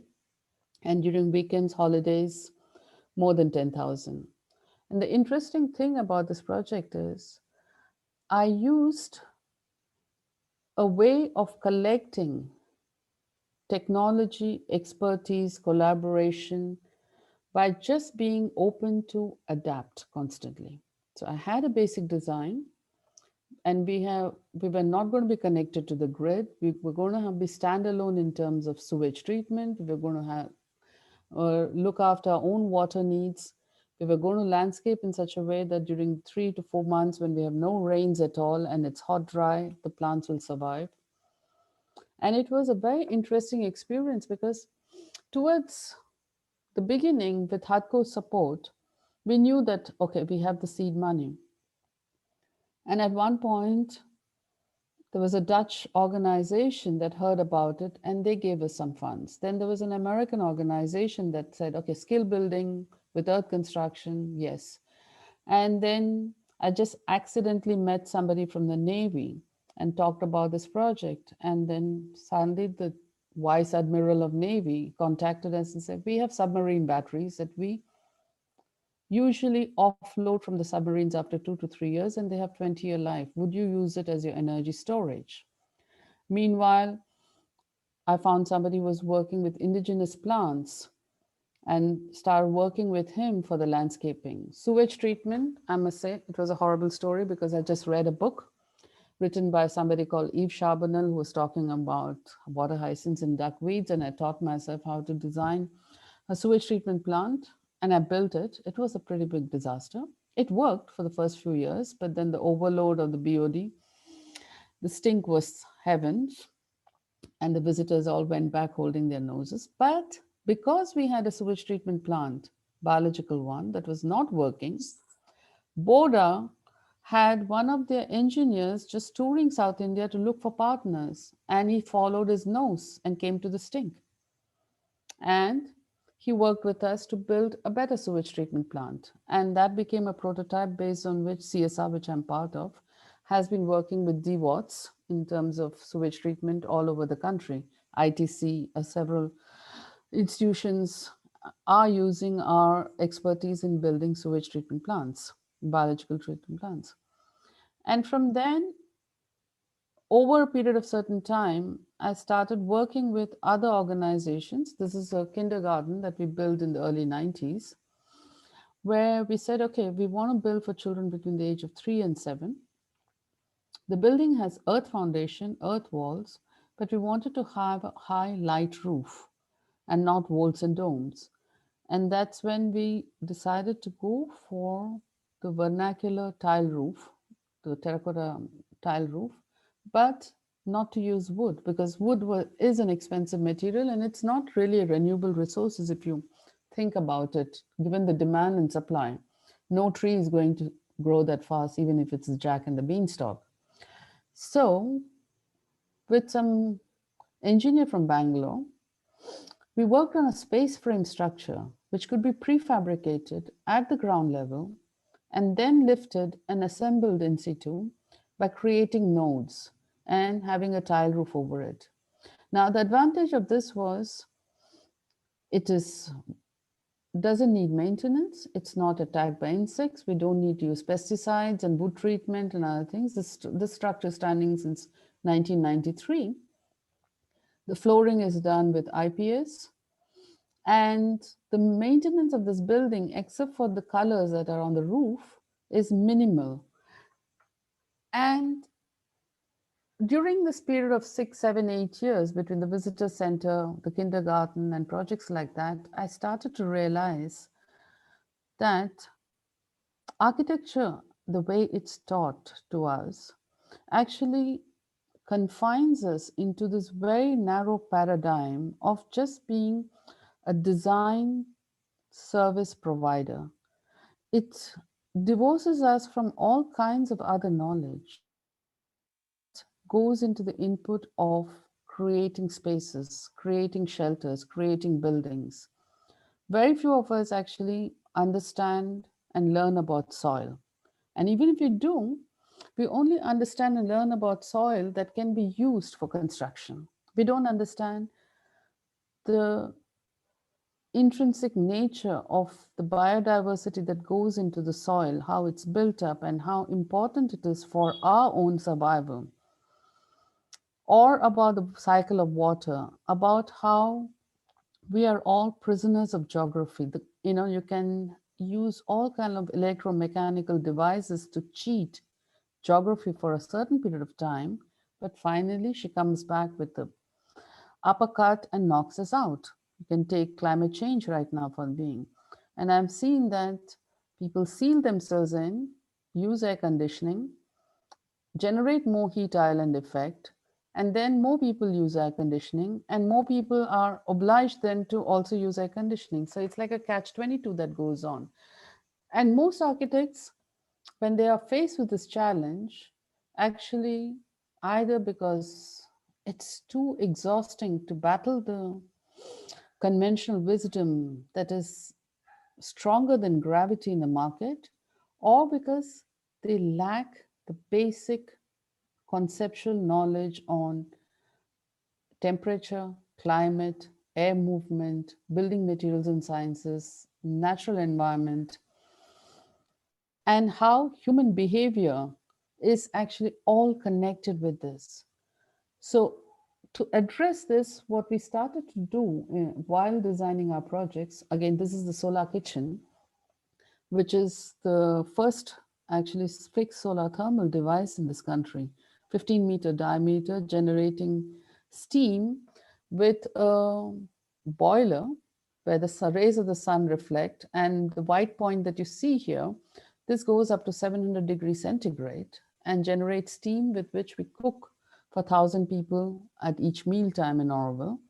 And this is done as a replicable project for industries that use steam generated either with diesel or with wood or coal for food processing, dyeing, textile mills, all these kind of things. So it's again, we convinced the Ministry of Renewable Energies along with HUDCO and other ministries to fund this as a research project. So I realized that there's no way that I can just sit back in Auroville and do my little microcosm of experiential learning, hands-on learning, and learning by doing, and expect that there will be a process of change that would snowball.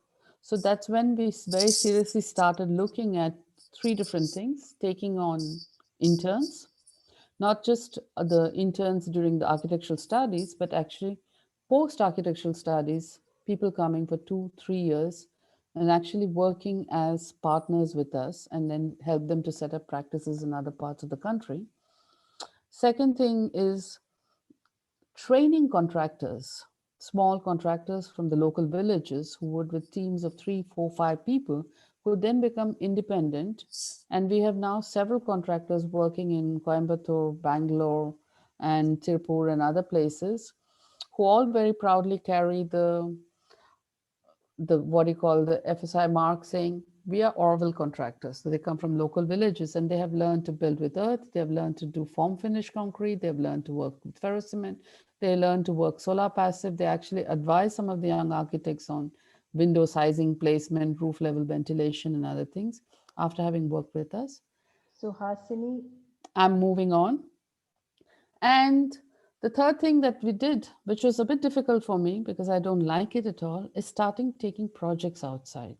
But it was necessary for economic reasons because for the first 15 years, I worked with just food and shelter and no cash transaction because I was only doing projects within Auroville. So we started taking projects outside, which is very difficult because most of the time, only if you've done something that you can get something. But if you don't get something, you've never done something. This kind of catch-22, I never understand. So a lot of young architects struggle to break into the market. And we experience this and we realize that it needs a network of collaborators in this country who would support and do some hand-holding to allow young architects who want to do something different outside the city, outside urban perimeters. And so we started working with small and medium firms and taking on projects outside based on our USP in Auroville. Like this house you see, it's done with recycled wood and bricks in Delhi. This is another institutional project which uses industrial waste in terms of the trimmings of the Kadapa slab cutting factories with rammed earth and recycled wood for all the doors and windows. And we started working with institutions. This is a World Bank project for the fishermen in Point Calimere, with local artists as an exhibition training, where we started to do these very small projects with people in different parts of the country to start spreading the idea that you don't need to be urbanized, you don't need to be in the conventional structure, you don't need to actually be limited by what you're told. You can actually create your own market. And by creating your own market, you step out of the restrictive forces of market that obliges you to work within a game where they set the rules. Now, this is a project that I'll just quickly run through. It's a housing project where we brought together several ministries to help to fund 6 nodal housing projects. But finally, the government changed, and so it's only one project. We're still working at it to revive the project with the government, central government, in 6 of the different climatic conditions, to design with benchmarking in terms of embodied energy and operating energy and spaces, lifestyle, and over and above post occupancy monitoring to come up with the data needed to intervene in the National Building Code, so that we do not have this National Building Code that only caters to the conventional, not just building materials and design, but conventional lifestyle. Because unless we have a change in lifestyle, you cannot change the structure that is supported by this lifestyle. And so I think I stop here. And so this is where I am. So I just want to tell you, alternative is not what you think it is. The normal is the alternative that we need to establish again in life, that it is not about urban office practice and urban projects. We need to move out and look at the new normal. Thank you. Thank you, Suhasini. That's really brought a huge amount of input to all the students, I suppose. So Ayush, it's up to you now. It's on to you to ask any questions or convey any angst. Yeah. So first of all, thank you each and everyone.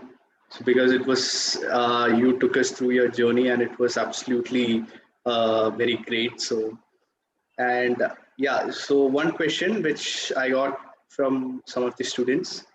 So the students who are into a different kind of architecture, or towards a different kind of architecture, they are in kind of a dilemma at the very beginning, because either to start off their career with that focused path, focusing only onto the type of architecture, or going into or practicing a very generic architecture for a few years, and after becoming a kind of settled or becoming a bankable architect, now they can slowly transform into what they like.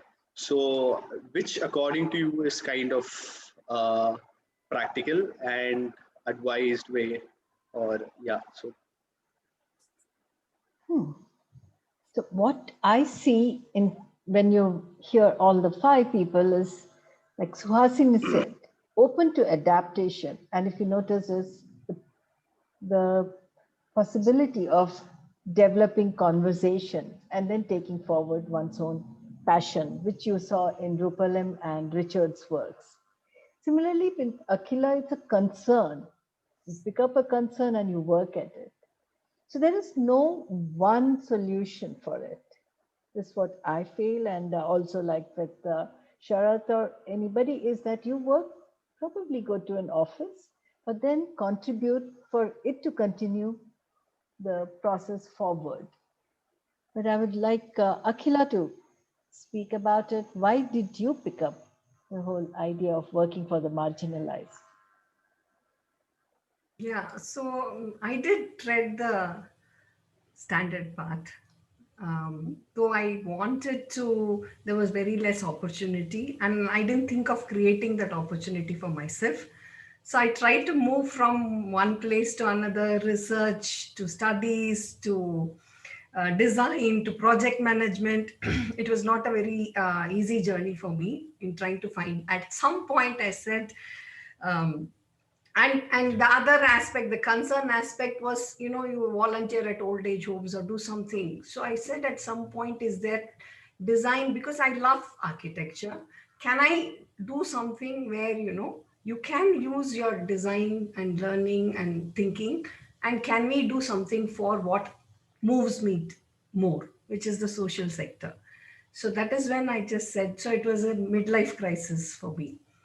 But you know what, interestingly, there are 4 drives I read somewhere, or probably a workshop I attended. There are 4 drives in any human. So there is a drive to acquire, which is say money or power. There is a drive to bond. There is a drive to learn, and there is a drive to defend what you're doing. So in each individual, there are varying degrees of these drives. So it depends on you. If somebody really wants to get the money, then he has to get into corporate architecture. So I added one more for my own definition, a drive for purpose. So if there is meaning and purpose in my life, I felt that then I can live with lack of money or whatever it is. So that worked for me. Yeah.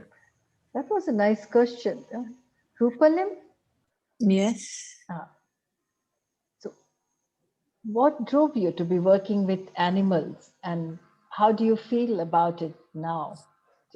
Yeah. So I was born around the most beautiful place in India. So I had this rural connect. And yeah, it started with art competitions. Like, you know, every different seasons, they used to have these art competition, even if it's inter-school or within school. And the topic always used to be on environment. And I literally thought, you know, I took it really seriously, and I used to have my own quotes and, you know, go and do these art competition. And I used to win, and I used to think, yes, yeah, so cool. Like, you know, it really made an impact, you know, save nature and save wildlife. But then eventually when I grew up, I felt, no, the topic has been same, and things have not changed, and people are getting worse, and lifestyles have differed.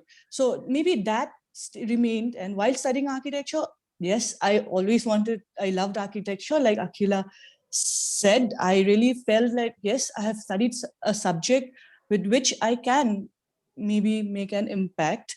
But eventually, yes, state of architecture also. And yeah, during my thesis also, I always wanted to, and then I felt there was a lack of, actually, I wanted to get into environmental studies, geography or environmental science. But and I felt that in our part of the region, there are no institutes or any kind of platform where you can learn more about the environment. But thank God, studying architecture, also I linked all my subjects, like even during my thesis, I tried doing something like an interpretation center and an education center for wildlife. So even then, all the while through thesis to masters, I always got to learn more and more about the natural world. Somehow or the other, it kept adding. And even when I went to London, so this program, Sustainable Environmental Design, is about, you know, it's about quantifying the qualities and, you know, doing simulations. And it's more about using softwares, like all the same what we have been doing. So it's about active participation. But and we got Simos, our director, was into inside out approach. So you think about the inhabitant, what are his requirements, and then you go out and again come inside. So I just replaced the same thing with an animal since I was there, and that's how it linked back to Assam State Zoo. It was a great opportunity actually for me to be able to do these projects, and here on it's just adding to my experience. And I feel that for every architecture student, like if you have the passion for something, and if you stick to it and you do it honestly, and yes, all these the money and all the economics come in, but you know, if you really are passionate about the what you want, actually it works out. So yeah, that's all. Thank you. So, yeah, so one of the questions is this bit which you ended, Rupalim, with. Is this all financially viable? I think I'll pose it to both Sharath and Suhasini. But Sharath first, yeah? Yeah, I mean, I'd like to pick up from where Akhila stopped, the purpose behind this. I mean, why am I in this same place working for 20 years when I can, start on my own? Or why did I choose those four projects? I mean, I've done buildings which look a lot nicer, make pretty pictures, look a lot better than these. But all these four projects had a purpose. There's the scientist trying to live a life which is less harmful for the environment, the other person not wanting to pollute, the family not wanting to chop off the tree, or this group of 50 people wanting to go out, grow their own food, improve a degraded land. So, what I think that's the bit I enjoy more in this, in the work, that, there's a purpose which is not just transactional, that there's not just a fee paid or a salary paid, but then you're working towards something. Yeah. Suhasini? I think the question of economics has to be dealt with in several levels. There's the economics of the development that we do, but the economics of having to survive to participate in the development. The second one is kind of frightening because we look at it only within the parameters of living in a city where if you can't sponge off your parents while you're working as an entry-level architect who house and feed you, presently it's not possible to survive in the city between the rental, transport, cost of living, and you have to be fashionably turned out, otherwise you don't impress the clients. Right? I mean, let's be honest about it. There are 6 cycles of fashion today in India for even the lower middle class. And we're not talking about the middle class and the upper middle class. So how does one actually get away from this fear that you will not be able to survive if you do not toe the line and join the masses that go from architecture to masters and then bifurcate either into teaching more of what you didn't learn or going into another office to bide your time till you get 1 or 2 projects based on which you can start building up a little portfolio and hope that your shop will open one day and you can have more projects. But meanwhile, what happens is a certain suicide inside. You put aside your main concerns, your things that motivate you, because it's not like you can just put your aspiration and your quest in a deep freeze for a certain number of years because you're taking care of your economic survival.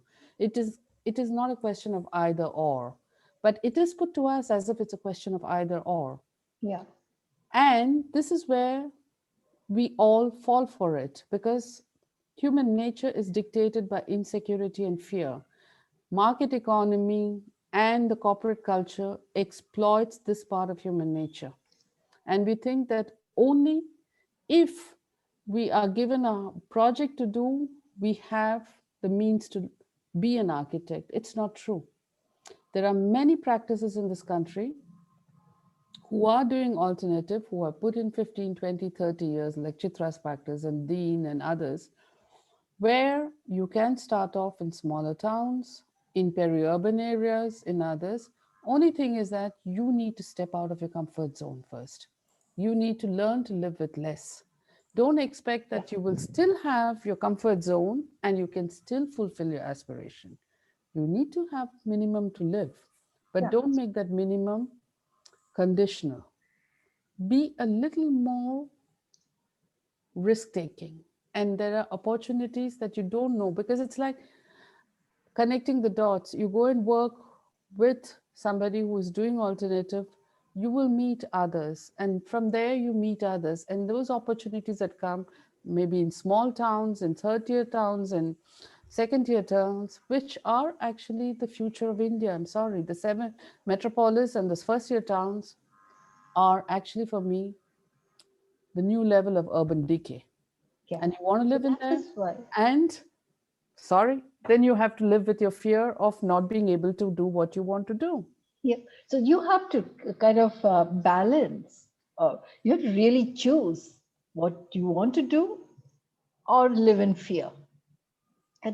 So that's why, in fact, in this space, Ayush, you would see that you have people from geographically different places. You have Rupalim from Guwahati, and you can see the joy in the work Absolutely. she's doing. Absolutely. You know, the passion, the enthusiasm, whether it's that or in Nagaland, in Kohima, what he's doing. Yeah. And it's not really the kind of architecture you would like to be looking for and you want to be put in these magazines, which are important. It's a joy which is important. It's the ability to be able to do and be able to touch the very need. And that's what you see in these projects. And where are we going? And that's why this whole webinar happened also. Where are we going? Why are we creating this whole set of students who come out and are always fearful of their future?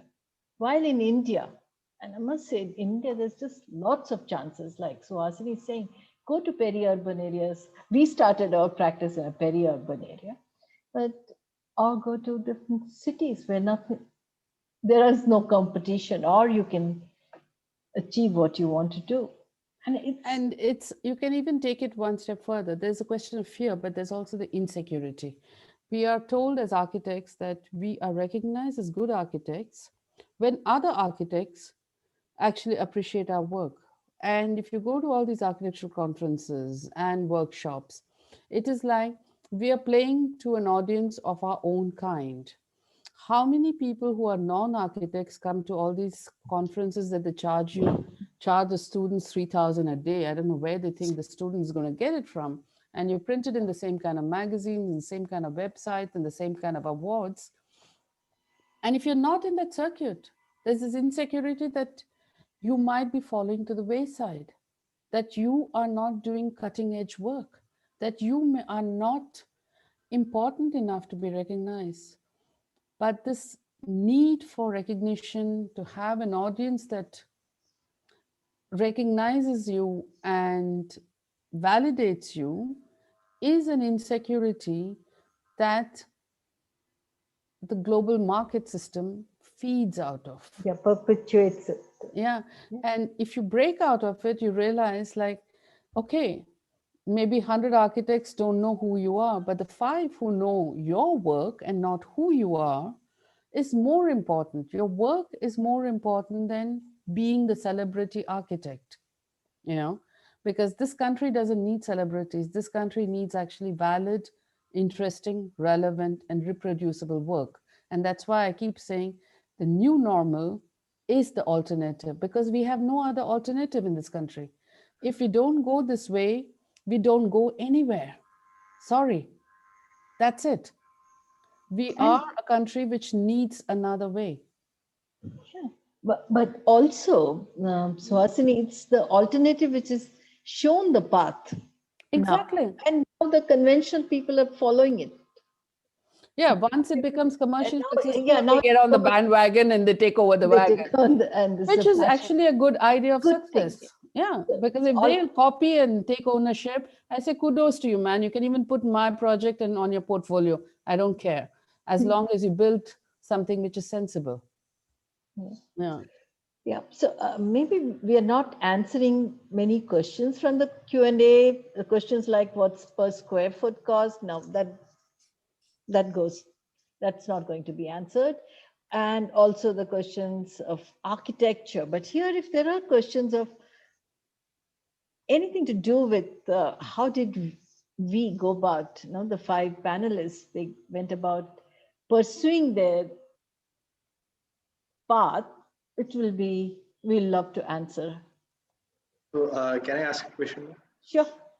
Yeah, so I would like to know what was the one pressure or one hurdle which each one had to face at their early stages, and how did they overcome that? Because everyone will have their own hurdles in their own field. So what was that particular one, and how did you overcome that? So each one of you, please answer one by one. It's a good question, Ayush.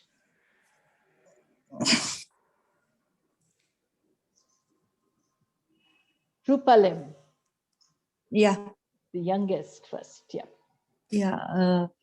So yeah, I will have to say that I'm quite lucky to be, be able to have a private education, go to London, do my master's. But there was a point where I was like, yeah, what do I do? If you ask me about hurdles specifically, but I was a little sorted that anything I would do, I would just come back home and, work for nature somehow or the other, go to the village or do something, but work for nature. So this opportunity, when I got to do my dissertation, I was really surprised that Simos, our director, he agreed to this topic, because otherwise it is all about humans and human comfort.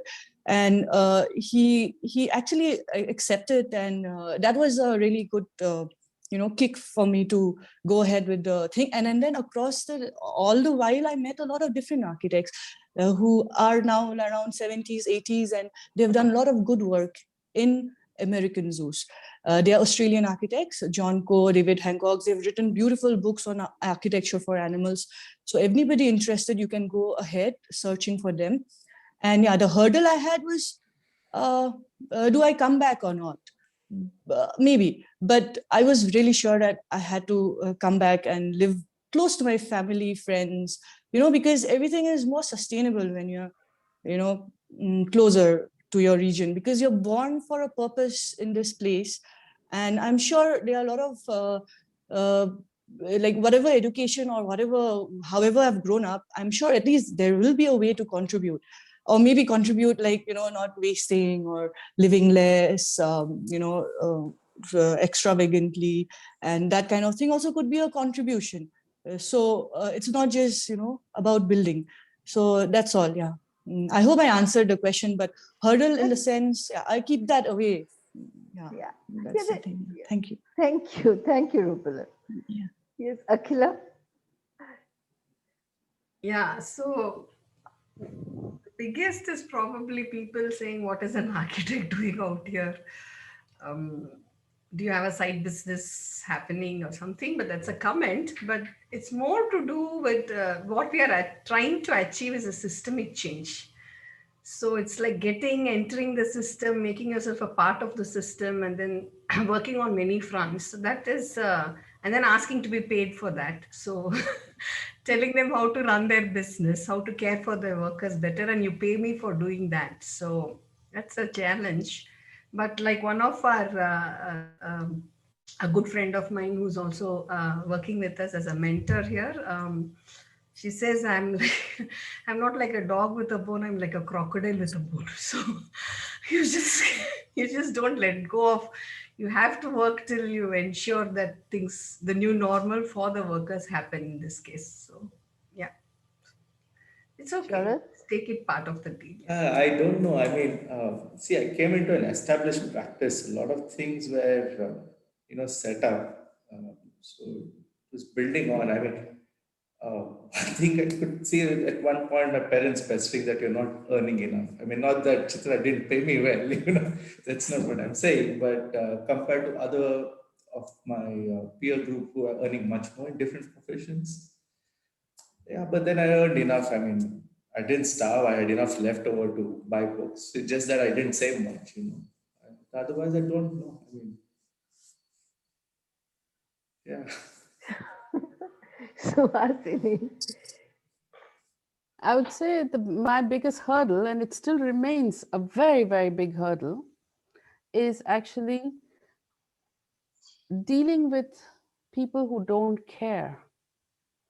And I find it very difficult to keep my equanimity and be tolerant and be generous, because the number of agencies, institutions, and people who just don't care, who don't care about development and the impact of development both on people and the environment, and to even think about, even if there's no alternative, to just think about what is it that we're doing, to accept the part that we need to think. This is my biggest hurdle, is even in the most enlightened society like Auroville, there's a huge section of the people at a major part of their lives don't want to think and don't want to engage in thinking about what we are doing before we decide to do it. There's a sense of always feeling rushed and always wanting to take decisions and always getting things done and deadlines and this and that, when actually everything except time is not in our hands. And the only thing that's in our hands, we don't want to take it. And this I find is my biggest hurdle, because thinking requires time. We only react. Somebody does something, somebody says something, somebody wants something, we react. We don't actually act. We don't question, think, analyze, look at different aspects, and then do. And then afterwards, come back with remedial actions like sustainable development, Terry Grihard, this, that, and everything. It's like, come on, you first drown the kitten and then you start resuscitating it and having open heart surgery. Sorry, this doesn't work for me. And this I find is still my hurdle. Almost 60 years old, and I still face it day in and day out, and I don't know how to deal with this hurdle. I suppose we will never have a final answer, but I really agree with you, Suhasini. I call it tyranny of small decisions. But right now we're very lucky to be in a space where this knowledge is easily available. So this is to the students and the future architects, that I think they can take decisions of any nature and they would have an idea of its repercussions. And so that really requires time. And it's a big possibility. I think you're all in a great moment of history where you can create a lot of changes and bring about positive changes. Any other question, Ayush? I think we have gone beyond the time by 45 minutes, Kirti. No, I thought if you're through, I will take 10 minutes to come back on a number of things that happened. Is your work over, Chitra? Yeah. Okay.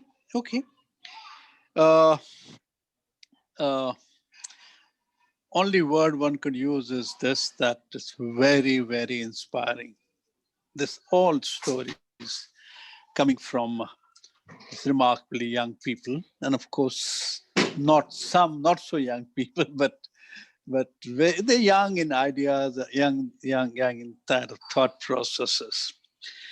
And what I wanted to do was to really, Chitra, say three things. One is this, that when I started talking to you about this webinar, this webinar series which we are running, and this is the 42nd webinar, is all on one theme, that is rethinking Indian city. And therefore, I wanted this webinar in the context of architects' role in the changing context of country's urban challenge. And while talking to Chitra, I realized, hey, it's not going to work, because most of the people who are here are essentially, and this is not a derogatory work, are product designers. They design a product, they excel in it, they do it alternately, they do it differently. And the larger picture is going to be difficult to address. And that is precisely why I want to take 5 minutes to address the larger picture, because it couldn't be addressed. Now, what is the larger picture? Larger picture is this. Let me tell you one incredible story, Chitra. A friend of mine who is a publisher of a very big design magazine and also a business magazine. We were talking last year in Mumbai. And I was talking about what I have been doing for 50 years. I started Ahmedabad Study Action Group 50 years ago. And we're talking about what we're doing. And you know what he told me? He said, Kirti, Ambani started 3 years after you started. And imagine where Ambani is and where you are. And the reason I'm saying this, and the reason he said was this, I used the word. And the word was This is a social cause entrepreneurship. If that was a business entrepreneurship, what I started were left out, sapped, and went out to villages, and what I've been doing for the last 50 years essentially was supposed to be a social cause entrepreneurship. And now the question that normally came up, and the question that my friend was asking was scaling up, replication, larger impact. And where is it? And whereas I don't feel very diffident, it's a question that needs to be answered in several contexts. Like, say, for instance, in a conference 2 years ago in Mumbai on India's housing journey, I was one of the keynote speakers, and there were large number of senior architects and good number of architecture students. And I said, before I start, I wanted to ask a question. And I said, how many of you heard about Indira Awas Yojana? And you'll be very surprised, not more than 3 or 4 architects raised their hand. And I said, how many had you dealt with it, that program in any form? And one person kind of hesitantly raised the hand. Now, this is a program under which 30 million houses got built in this country, 30 million. And let me tell you another story. 30 million houses got built over a period of 30 years almost. And now let me ask you another story. I was talking to the secretary in charge of this program, who was Secretary of Rural Development. And I said, tell me honestly, if you were to pick up 10 houses out of 30 million and say, look, I'm very proud of this, would you be able to identify 10 houses out of 30 million? And his answer in no time was, no, I won't be able to do it, which speaks highly of the quality. Now, the question you ask is, if the country is building 30 million houses for the poor, for the needy, very well conceived program, architects don't even know its existence. Is this an issue of, what is an issue? Is this issue that, rural sector is not a sector where architects work? This is the kind of sector where there is no money? Is this a cause? And should people involved in this play a role or not? Is it a responsibility of education institution? Is it a responsibility of profession? Is it the responsibility of government? Whose responsibility it is? And this is not something that happened. This is also something what is happening. This government is building 30 million rural housing now. 30 million. 10 million already has been built. Are architects involved in this in any form? Are they reflecting on it? Are they contributing ideas? Have they played a role in its conceptualization? Are they monitoring it? Are they essentially playing any role? And while you talk about this alternative material, let me tell you, out of 10 million which are already built, not one has been built with the materials you talk about. And this is the rural one. Go back to the urban. Well, Kirti, in 1980s, I think 85, 86, Karnataka Housing Board decided to build in Yelahanka, North Bangalore. Yeah. How many? 500 homes were built? 990. 1990? No, okay. No, 990 homes. Yeah. So, and it's a government which was building. Yeah. Full of corruption. Yeah. All of them eroded away. Yeah. They didn't follow, no supervision. Yeah. And so it's not that easy to reach out to the government, and the government doesn't listen to you and will not, even if you try to tell them. And it's very different nowadays, especially now. In the cities, we have offered that we will design for you for free. but there are so many others into the whole system who don't want an architect at all. You're absolutely right. But is there a good enough explanation? Yes, there is a good enough explanation. That is the explanation. No, it's more than that as an explanation. There is an issue of the delivery mechanism that has been put in place by this country in terms of procedures that has to be overcome to actually bring the resources, whether it's in terms of money, technology, or design, to the people who need it at the cost that the government says that they can put in. We have the opportunity, we have tried to work with it, but the delivery mechanism in terms of the tendering, in terms of the financial bid, in terms of this and that, is so long drawn out, but at the end of the process, no work gets done. Actually, the main work in the entire process is on paper. It is not on actually delivering houses to the people. No, I have worked with Indira Awas Yojana for years. They want you out of the field. Yeah. They don't want you. They deliberately do that. But Suhasini and Chitra, I think, I heard from Akhila, she used a very interesting phrase. She said, we are involved in a systemic change. Now, what one is saying is this. And I think, and one could argue all the time. The thing is this, that when you take this is what I think the farmers are doing in Delhi. They are not being heard. They will know what is good for them. And they're essentially, I think, fighting a battle. What I'm trying to say is this, and this is something for the profession. This is for us collectively. This is for us in terms of setting our targets and goals and all, etc.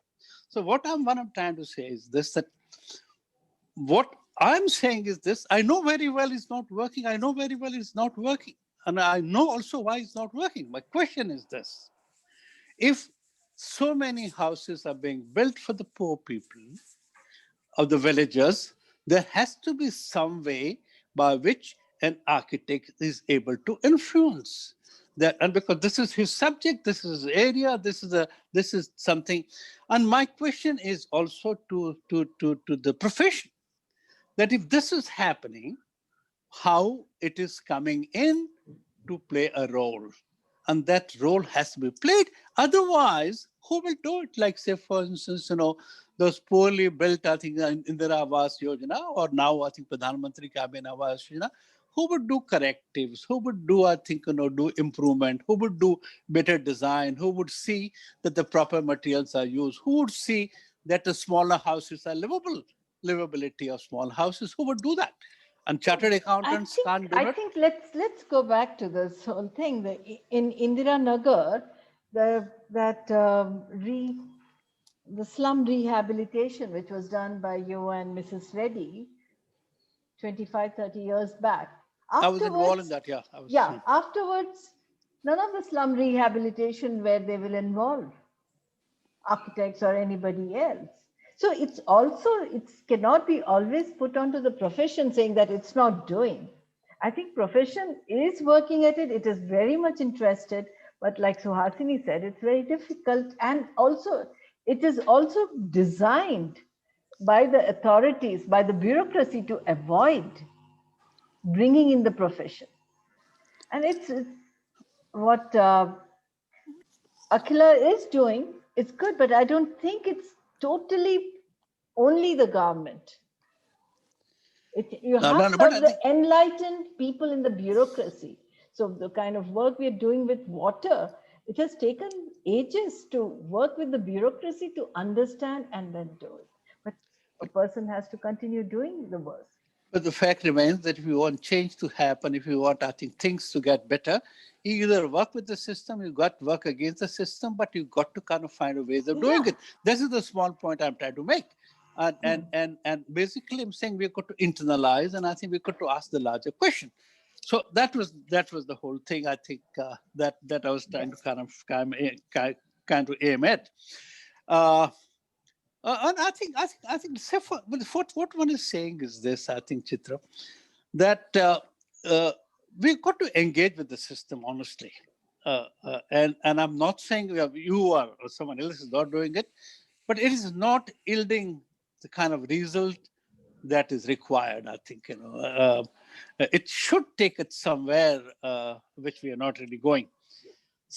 Having said that, and because it's already 7:58, let me kind of finish my two tasks, and this could kind of go on. And I think first, thank you, Biome and NASA for doing this together. It's a wonderful kind of effort putting this together.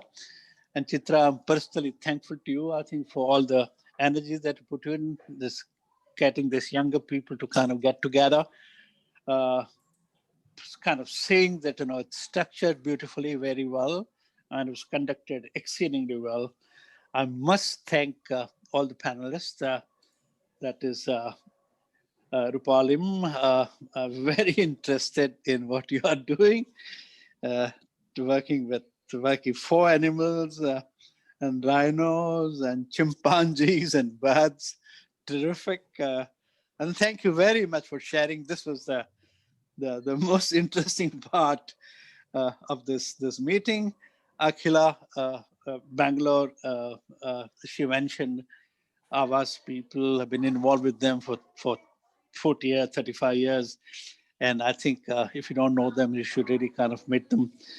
They're also doing work in Chikbanglapur, whatever. Yes, I think I did a campus there for them.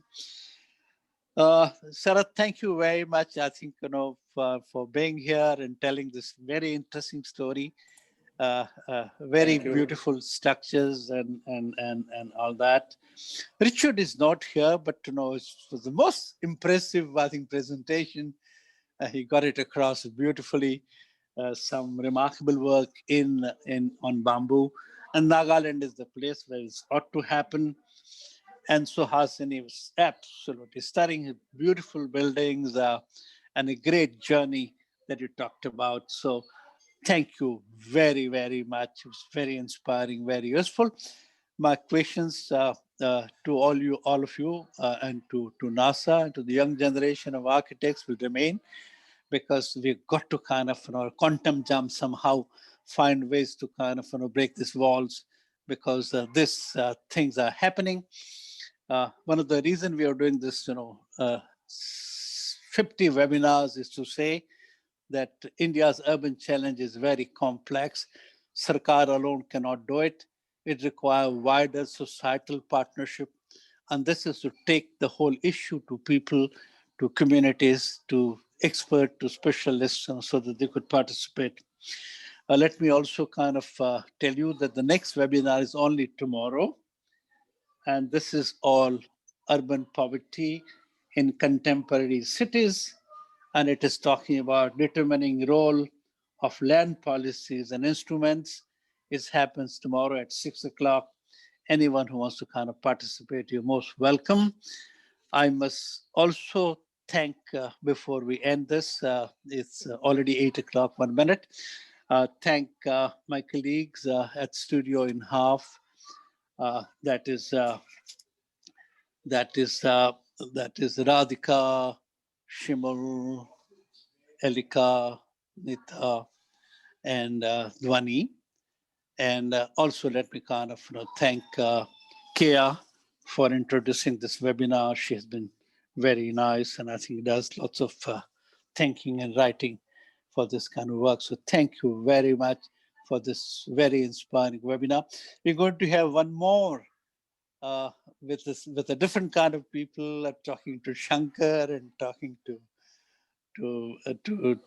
Chitra, and trying to put together another webinar with people who've been doing this for a longer period of time, for last 25, Habitat Technology Group and others for last 25, 30 years, and see how they see it and share their experiences with student community. And even there, I would like to request Ayush will examine possibility if we could do it with NASA.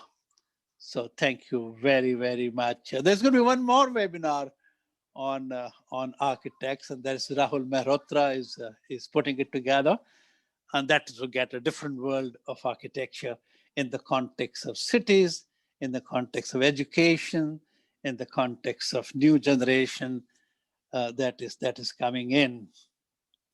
So thank you very much. I'd like to end after Kirti. I'd like to just tell to the students and the recent graduates that there is a possibility of a different kind.